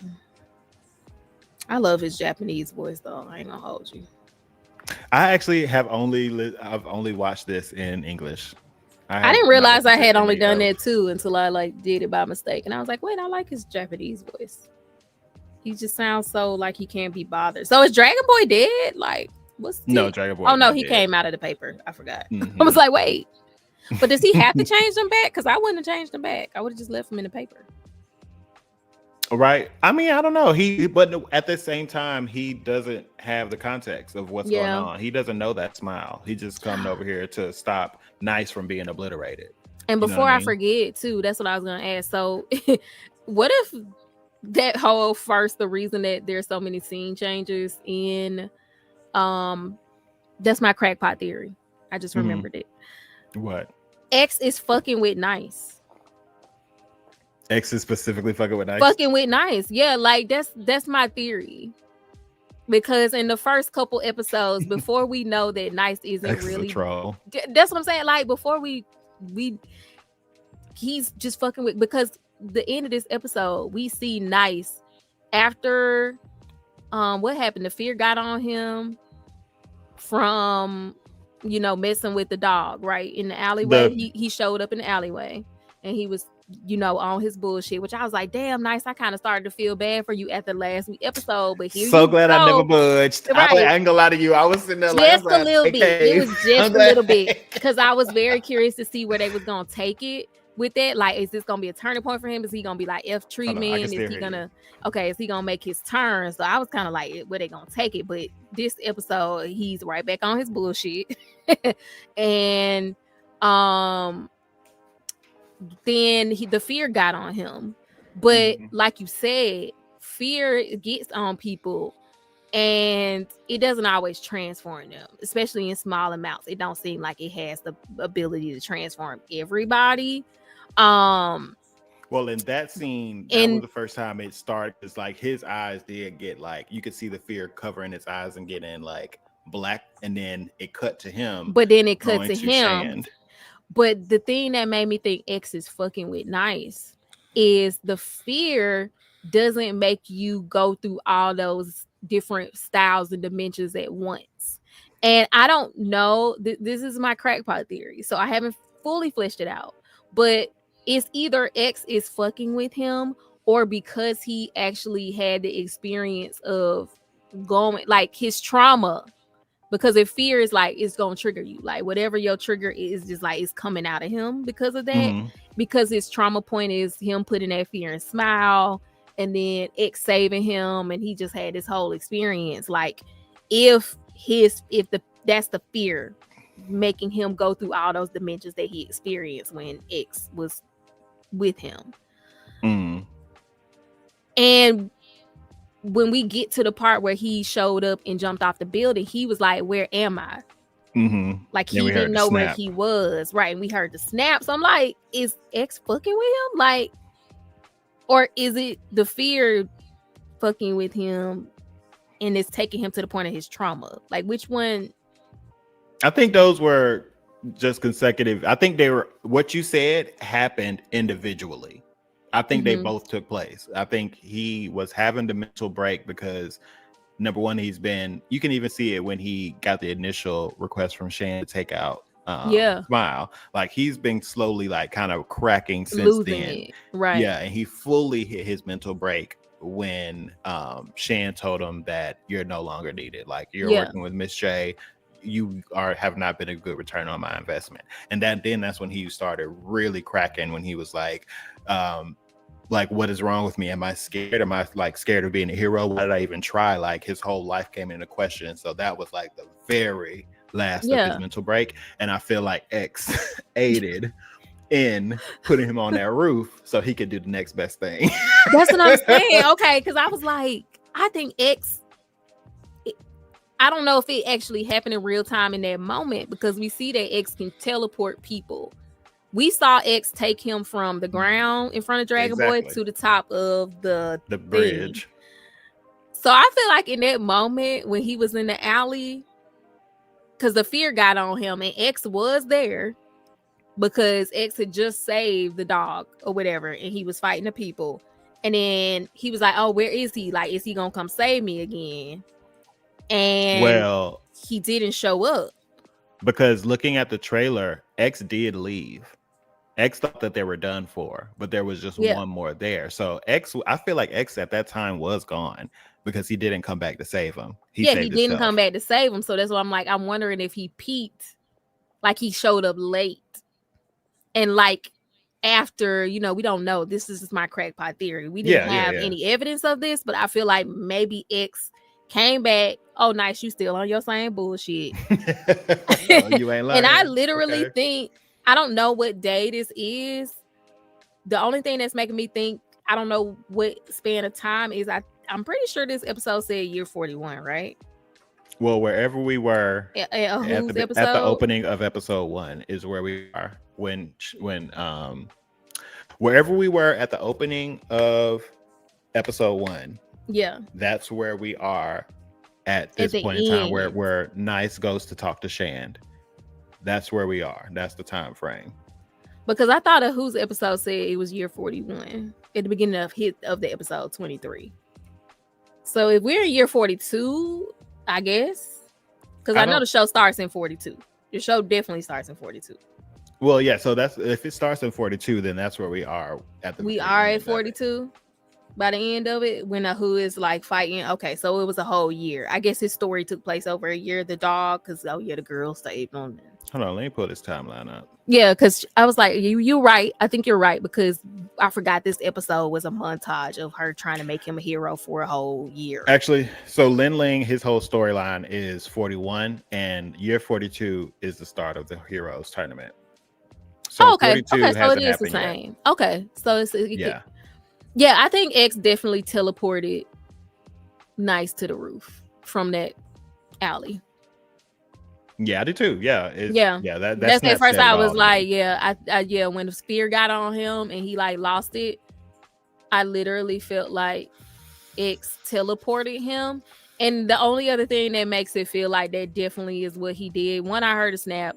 Two, he even did the point that X did when he saved him, like when he just walked off the roof and he was like, "Where am I?" And then he just starts walking off the roof and does the same thing X did when he fell off the bridge or whatever. So I'm like, was Nice's like kind of trademark thing though, because that also was in all the promotions, like right behind Lin Ling when he was coming down from like when he was levitating down. Yeah. Nice was in that pose too.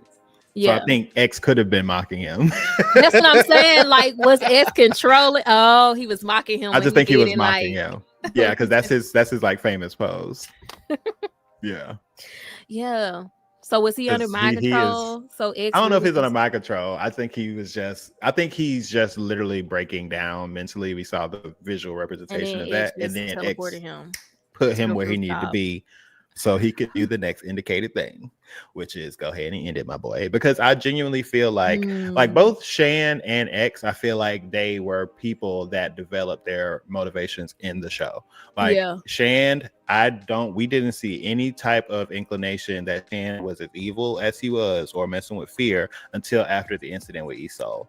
Yeah, that's where he started building the bags. That's where he started really going down, because we saw Shan before in previews when he hired Ghostblade. Even though Ghostblade eventually became Rock's puppy dog, he brought Ghostblade into MG, and he didn't have all that going on. No, his son definitely sent him over the edge. Yeah, and I think that's the same with X. X, since we met him with Smile, has had the idea of, I'm not in this for any particular motivation. I don't have these stakes. I'm not trying to be X for 4 years in a row. And because of the Smile incident, now he has a mission. Now he has a mission to bring down everybody that, because like, who would go after Smile? He don't even bother nobody.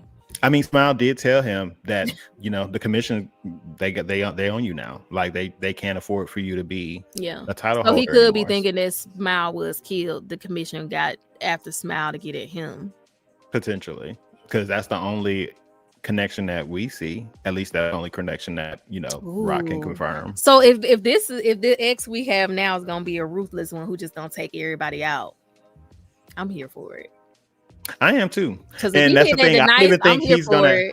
I don't even think he's gonna do what he did to Nice. He's not gonna necessarily end you, but he's gonna put you. Because then I'm wondering what X is thinking, seeing like knowing Nice. Maybe he don't even know Nice walked off the roof. Like maybe he just teleported him to the roof and was like, let's just hope that he just walk off. But then seeing Lynn, seeing him, I guess he would always have known it wasn't Nice, or maybe he didn't, but maybe he didn't. And that's why I'm thinking, like, those first episodes, the scenes was constantly changing because X was just fucking with Nice. Well, like I feel like maybe he thought he was still alive and he was just like, I'm just gonna keep fucking with you, like I'm just gonna keep switching. But now that goes into my hunch or my little crackpot with 9, and I'm just hung on why he's the only one that they showed what his ability was ahead of time to create, which is create. So I'm just trying to think of how to get creative with that title, and if he can create some way for him to now go back in time, because even though we're seeing these in this whatever timeline, this jumble mishmash of events, there could still be some reality where another episode we get him working with 9 to maybe go back into certain points in time to have his effect. That's because there's no other, unless he's following every single character in the most pivotal moments of their lives. I don't think he changing. Right. How is he changing it in the moment when they need it? Like, but we also animation changed. We also haven't seen, the only people we've really seen have these changes was Nice and Isol. We saw it happen with Nice. We saw it happen with Isol. Did it happen with, because on whose perspective and animation changed when he was fighting Playa Body? You talking about the dog? I said Playa Body. Phobia of Clone. You talking about, in the dog. That's the only 3, right? I'm thinking, let me see. Because Queens was always what it was. Yeah. Science was always what it was. Else. Yeah. I think that was it. Probably. I don't know why he would be changing New Isol, because it happened when New Isol, he wasn't even Isol yet. He was just a kid in the costume fighting the dudes who kidnapped the little boy. That's the only time we saw it there, but it was like 1. But I'm like, that's the only 2 people. I mean, and Isol does lead back to Rock, so I'm just saying, like, I'm like, Nice definitely had the most switches. We saw it with Nice excessively. Because helping Isol would help Rock, and I don't think he would have that. outward intention of doing that. So if that's the case, because remember back when we were first discovering his ability and talking about it, we never really were able to definitively like take out the idea that he is affecting the world in general, not just where he is. So I mean, if he's in action and he claims to be a daytime hero, he doesn't have to work overtime. So while he's just doing his feats throughout, maybe he is affecting the world as a whole, the area, and that's what we're seeing. You know what I mean? I think that could be it, because it doesn't make it like it would have to be either completely accidental and by coincidence, or he's actually following these specific events and affecting them for specific reasons. The only crackpot theory I could have about why he would have been affecting that E-Soul moment, that before he was even E-Soul, was if that girl or the little boy is Smiles' daughter. Like, not the little boy, but that's her brother. But because I was looking back to see if, because I know somebody said maybe Moon is, and he he specifically mentioned that his daughter had the same necklace that he has, and Moon didn't have it on. I didn't get to go back and see if that girl had it on. I didn't see her with one in the E-Soul story arc. I went back and looked after the episode, and I was like, but I'm like, that's the only reason. If let's just say if X, that feels like the only reason he would intervene in that way, but it doesn't feel like it intervenes much. I mean, it kind of, because number one, Moon, I threw that one out there because I just randomly saw it on a YouTube story, but Moon has like blonde hair, and the girl Xia, whatever her name is, XIA, she had brown hair like the daughter in daughter in the picture. It looked closer to the color than Moon's hair to me. Exactly. And towards the end of E-Soul's story, he pretty much cut her off, and she was crying in that Cyan concert by herself. I don't remember seeing that necklace there. She didn't have a necklace on. And then she disappeared from the seat, and we never saw her again from there. Like it cut back to 3 empty seats at the Cyan concert. But I was always like, who is this girl? Like, who is this little boy? Who is this little girl that they would be? I mean, I guess we saw Rock doing all this stuff to form his own E-Soul. So at this point, I'm willing to just say the reason they were important is just because of proximity to this kid who Rock decided he wanted to forge into, the new E-Soul.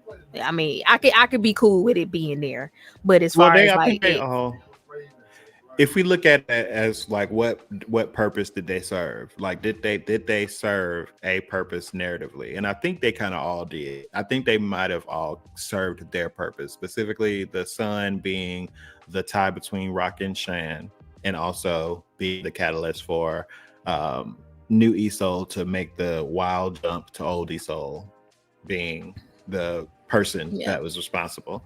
And why were all these kids in the same area though? They must be some rich kids. The girl just seemed like she was very connected. I'm like, whose child is this? Like, why is she?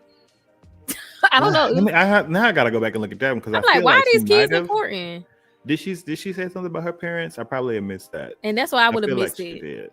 That early on, I wouldn't have paid no attention to nothing she said about anybody in her life besides her little brother.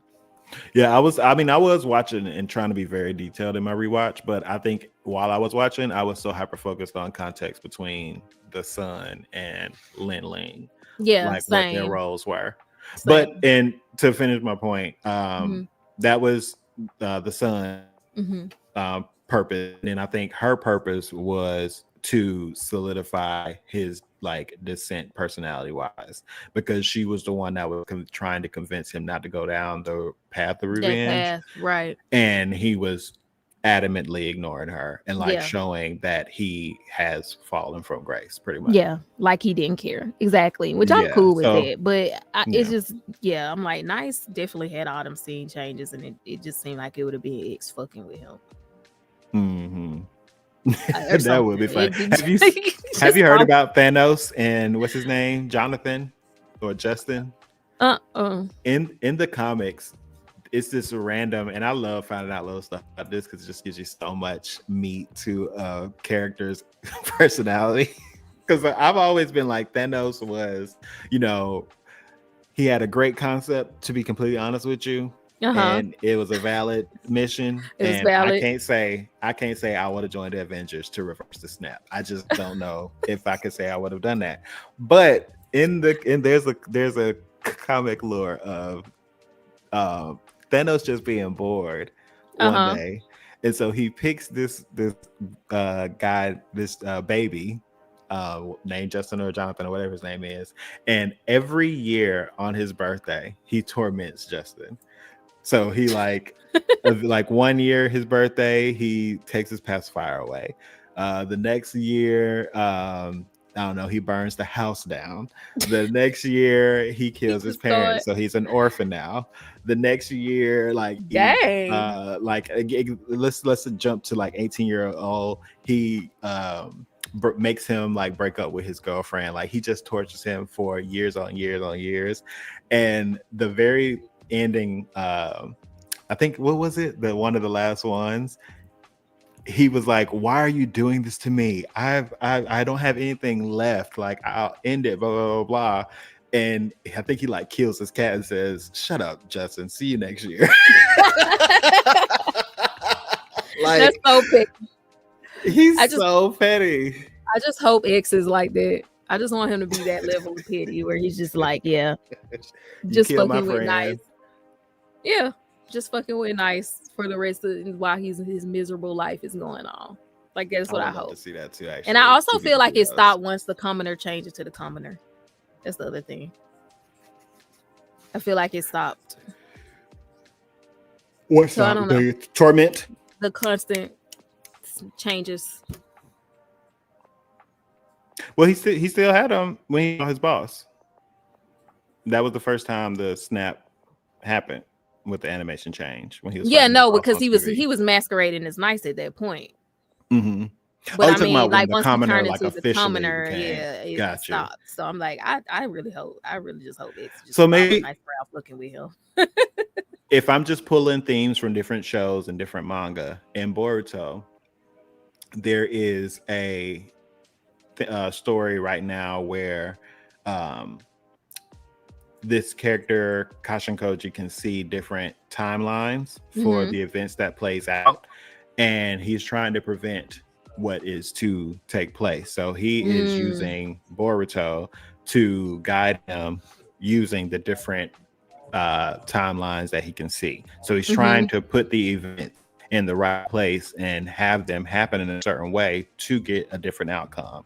So maybe that same thing can be used here too. Like, maybe with the Smile incident, X is now trying to manipulate the events to have them play out in a certain way. So manipulating it, because each time that snap happens, there's like, it's not just the animation changes. Like, Nice gets stronger, Iso got stronger, Ahu got stronger. Like, it's kind of giving them a boost. So maybe he's affecting different scenarios to get a specific outcome, because that's how the commoner happened. That's how new Iso happened. So maybe, even though we might not see the connection, maybe these things have to happen this specific way to get to the end goal. Because we also saw the animation change before Ahu, before he even ran, when they was like running through the hall.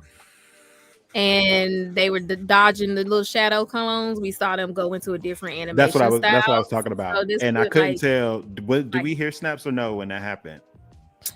I always tell myself I'm gonna pay attention to it, and then I don't. and then I don't. But I definitely feel like he was helping them though. Okay. Because he always around. Like, I do feel like he helped them on purpose. Yeah. Just like my brain chemistry is telling me that. Yeah, because even when Lucky Cyan was on the street, he was like, he just randomly showed up. It was like nighttime. Nobody was on the street. And he gave her a coin. So I feel like he is always, I feel like he is always watching. So I don't know. I'm interested to this see. Next episode is gonna be good. For it to be the last, I'm so mad this is about to be over though. Like, it's gonna feel weird. I'm even more mad that I work next Sunday. Oh, yeah, that's true. That's okay. We'll work it out. Yeah. If it's like super crazy, then we'll just figure out a time to do it. But we'll see. We'll get around to it. Let me just scan through here, see if there's any interesting call outs, because I did also save. Oh, there was. So in the first episode, foreshadowing, was in the very beginning when he's talking to his boss about the promo that he accidentally sent to Miss J. In the background, you can see a billboard of Nice saying presented by Tree Men, but right next to it is another billboard of Smile, and the whole glass is completely shattered. So it shows that people were already like, that's after the Smile incident, and they had turned on him because of what they saw. So like his stuff was getting vandalized. So that was out in the open. And his poster also, the whole Nice thing glitching before he showed up on the roof too was interesting to me. Mm-hmm. Yeah, that was strange. I pointed out that he got touched with Fear, the commoner's version of Nice, and nothing happened. Let me see. Fear also touches Ghostblade. That's what I pointed out earlier in episode 16. That was all for episode 1. Episode 2, I said that Rex was definitely using Fear, and then Shan later admitted it. But maybe Fear can't really take a hold of you if you don't have those negative thoughts like going on in your head or something. Well, my initial thought was because in the scene that the fear took place of him, it switched to a different perspective, and you can see little pieces of the fear. It didn't look like they were being absorbed anymore, but like they blew off of him, like he overcame it. So that's part of me was like, was that because Fear had already maybe incorporated itself into Nice towards his end, and then when Nice took over his persona, maybe portions of the fear transferred over too, so it like maybe made him a little bit more immune to it. I don't know. It feels like it's a mindset thing, because everybody I've seen that fear has taken over them are already in a negative headspace, kind of.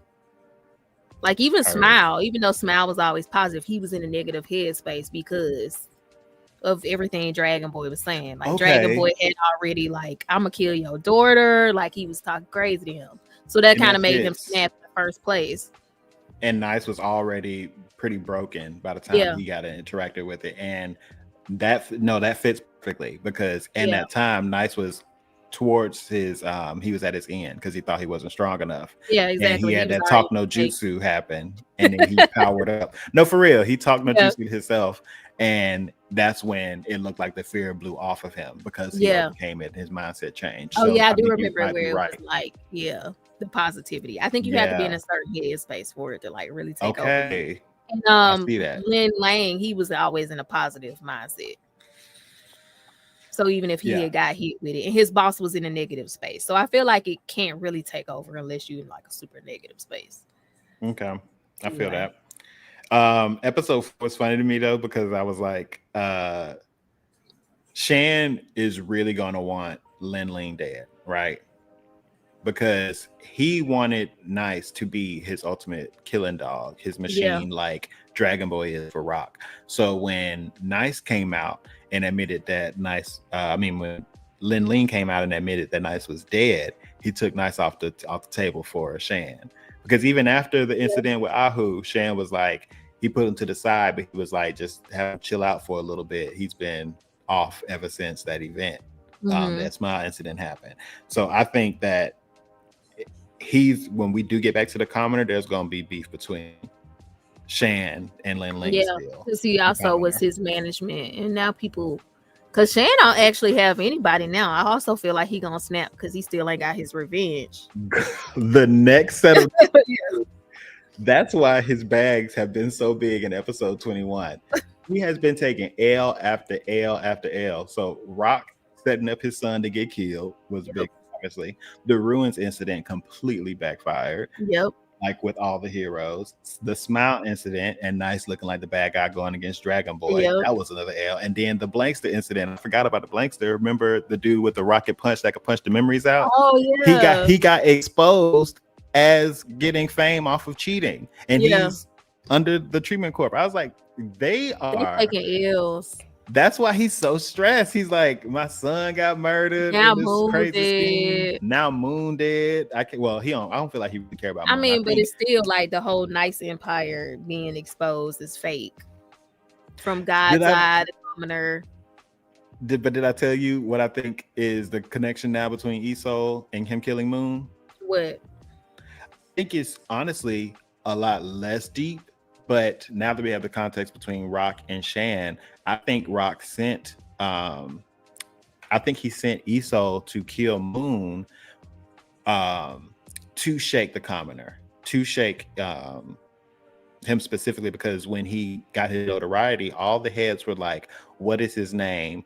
Who is he? Blah, blah, blah. And I think that was because Zach, who is the head of FOMO, he wanted to recruit the commoner. Rock only asked him what his name was, but I think that was so he can identify him and put his plan in motion, which would be to kill Moon. And then Shan asked about him too. I mean, not asked about him, but Shan already had him under contract, but under Nice and not the commoner. So he's kind of like a free agent right now. So they all had their different motivations. I think that's why Rock only asked him his name, so he could get the information to put his plan in action. So I think he sent Esau to kill Moon, to shake the commoner, and, you know, put what's his name in even a more fucked up position, Shan. That's what I think. Yeah, that could be true. So they could frame him or say that he set that up or something like that. I'm still curious. Yeah, I still want to know why they killed Moon. And I think we'll find out. Somehow they're gonna find a way to at least wrap up all the stories. So that was my initial reaction watching episode 4. But then when I got close to the end of episode 4, I put this new note, and I was like, knowing Shan and Rock probably has the biggest beef and the most dangerous beef, I'm now thinking that Rock used Esau to murder Moon to simply shake the commoner and inadvertently damage Shan's standing, but to get it to where Shand would pull out of MG, so he would be able to add his stocks that he pulled out, because that was some other context. Zach said that he pulled out his shares from FOMO and used that to get majority ownership of MG. Yeah, because they were in an ownership battle. Yeah. Zach and Rock both started FOMO together, and then once everything went down, and once Shan's son killed, that's when he pulled out. That's it wasn't about Esau. It was about, that's why he killed Shan on purpose, his son, but he could get the motivation to pull out, and so he could have the room to get it. So like, Rock is really out here masterminding so much. Rock is out here trying to get revenge on the world, it seems like, from my understanding, his motivation. He has a higher motivation than just being rich. He want revenge. Yeah, 100%. He's trying to craft a new god, is what he said. Yeah, and at first I thought he was trying to resurrect Zero, but now I realize I think he's just trying to put another person in the same circle. And maybe that's what he could want. X, like, he might just want X. Like, I don't think he wants to kill X. I think he's like, this is probably the person I could make a god.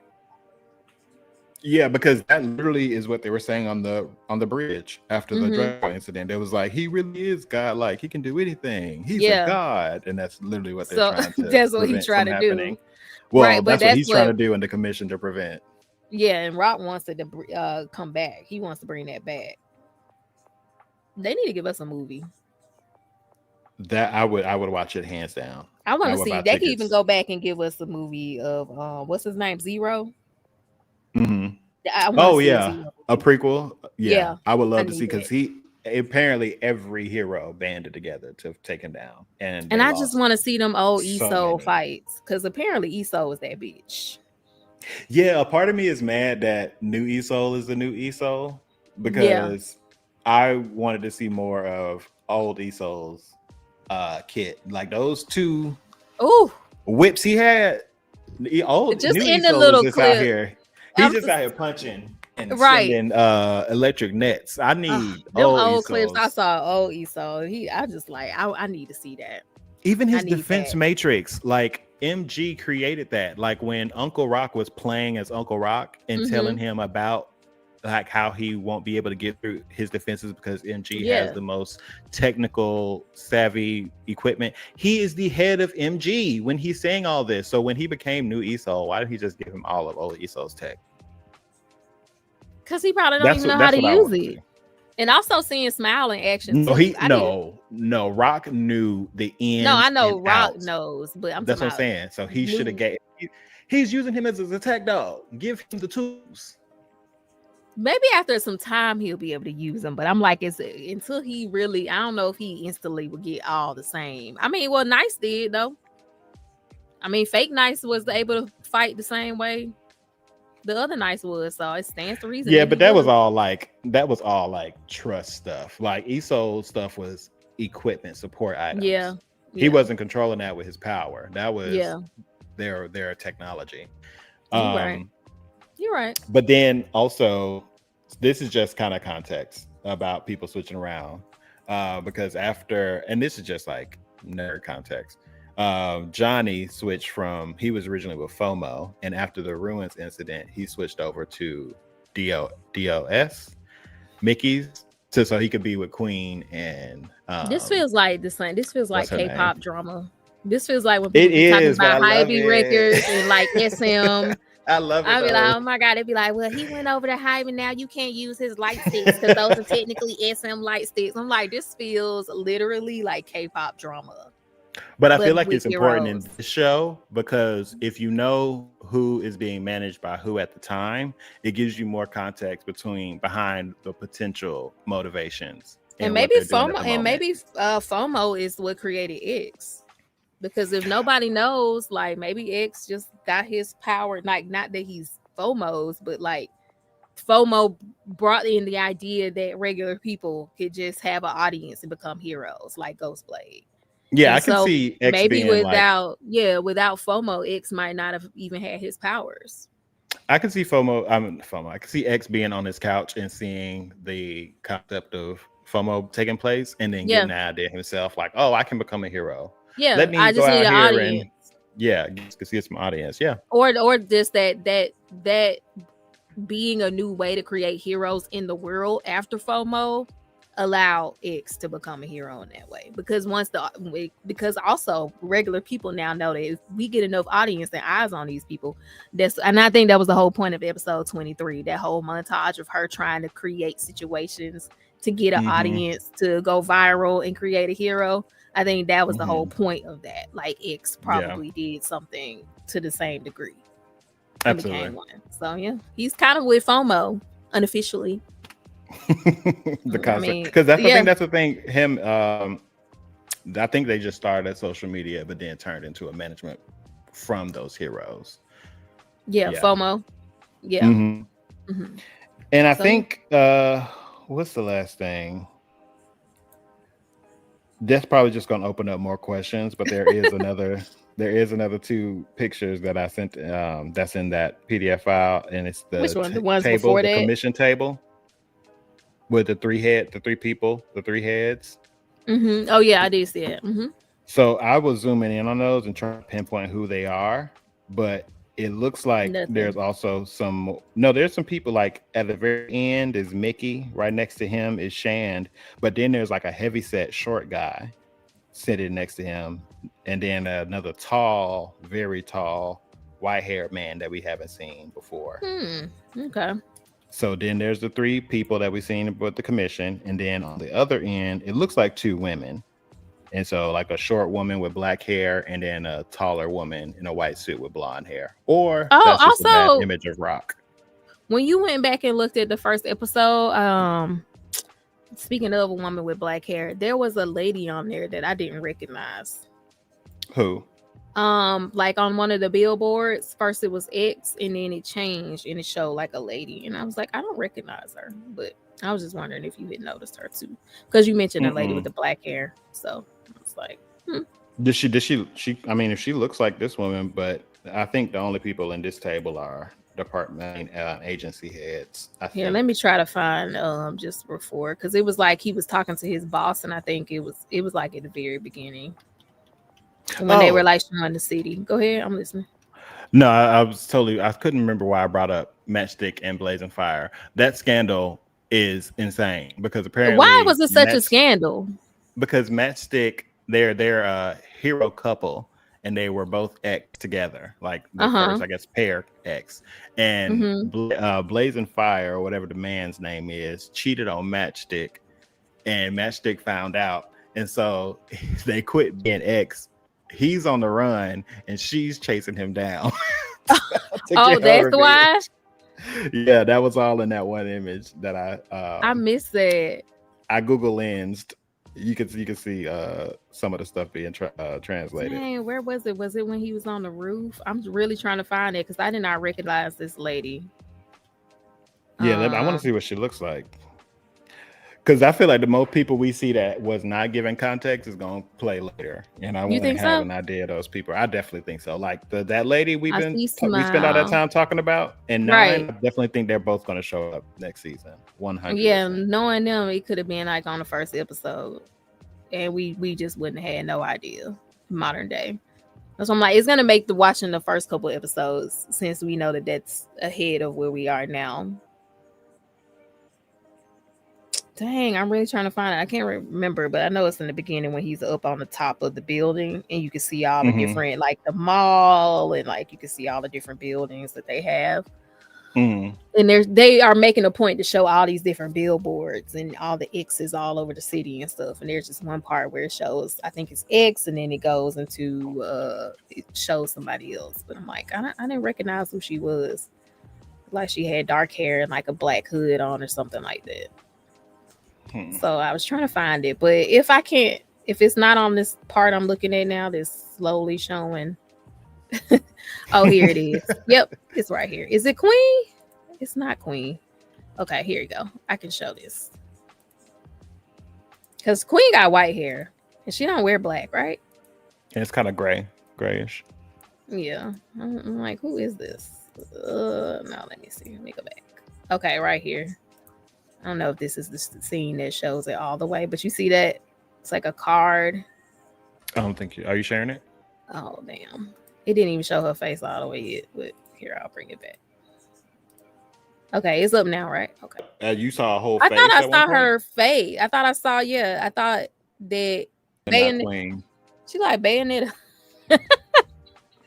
Who is that? I don't know. It looks like a pale skin with glasses. Right? Either glasses or some type of face paint. And it almost looks like a card, right? Like a king and queen. No, it's definitely a card. That looks like the theme. But if X is the king, then who is that? Right. That's what I just noticed that. Then saying, I'm like, who is that lady? We haven't seen her at all. This whole time. And then that's the last little bit, like when you were saying spotlight, and then I was thinking about, because I actually was listening to the outro today, and it's like spotlight, lovers, blah blah blah. So I'm like, who is this lady? Like, why is she on here? Like as the queen to his king? Like something's going on. I don't know. It was just interesting when you said spotlight. I hadn't even realized spotlight was even a thing in the show. So when you said it, I was like, interesting. Yeah, they mentioned a few times when, as far as like, their job is to stop the commission from hampering fear development, which the commission is like, go get that medal so we can put a cap on fear and trust, please. Right. Thank you. And then them being in like having all this black, and I'm like, I don't know. So I don't know who that lady is, but it could. I mean, her more so than Queen. I could see if she had to slap on some armor or something. Yeah, I could see her. Maybe. Yeah, when you went back and you were like, this was too many years? I'm like, okay, it can't be Queen, and who else it could be? This is the only other person I've seen that could fit the aesthetic of that. Yeah, look. That's a good catch. I did not see that. So, yeah, I think and when I was watching this back, I was realizing that these are the same 4 guys in every scene with Miss J, and I didn't realize that before, because they all have like the guy that has his back. I'm pretty sure his shirt is red, and these same 4 guys with these colored shirts are always following, doing her little minion work. I didn't realize that before. I thought she always just had new people, but I realized the shirt colors were the same. It's the same people. So yeah. I am so interested to see. So we see this lady pop up in the next episode. We know she's trouble. So and we can go ahead. You would have called that. I'm very happy because I think it might have been. I know we had a long conversation on the phone between one of these episodes, right? But I'm pretty sure on one of these streams I said I feel like X is gonna be Gojo, and I genuinely. Oh yeah, you did say that. You did. That might be what's going on. He is Gojo. Dang, white hair. I never get tired of that trope. So yeah, let's go. Oh, listen, I'm what is it? I'm watching Achikuta right now. And is it good? I didn't keep watching it. Oh, it is. Okay. It is. I was invested, but I was like, I ain't got time to watch this right now. So I was like, interesting. I wanted to save something. It's more funny than I thought it was gonna be, but also a lot more brutal than I thought it was gonna be. Yeah, I wanted to save something for after this, you know, just in case we hit another drought. I'm like, we got done out, we got all this. So I'm just like pacing myself of like, I want to save something for the drought. So I was just like, I'll put this one on ice. So I'll pick what am I watching right now? I'm about to start Clevatis. I'm watching the Water Magician. Oh yeah, that one too. Is that good? I wanted to watch. I like it. Mm-hmm. I like it so far. I gotta catch up. Actually, that's what I'm gonna do after we get off here. I'm gonna watch those. What else am I watching? Did you keep up with Don to Don? Yes, I did, and I really enjoyed it. Okay, I haven't. I put it on ice. Yeah, it's over now, and it was really cute. I like every once it ended, I was like, I'm not gonna spoil anything, but I was just like, I'm gonna miss them, this little family. Yeah, it's so cute. Like I think I started really episode like 5 or something, and I was like, see, let me just put this on ice. I was like, I gotta give myself something to watch. So yeah, I'm just watching that, and then just this and My Dress Up Darling I need to catch up on, which is like a romance anime. So that's like the only 2. But I'm sad this is about to end though. So yeah, it's been a good 24 episode ride.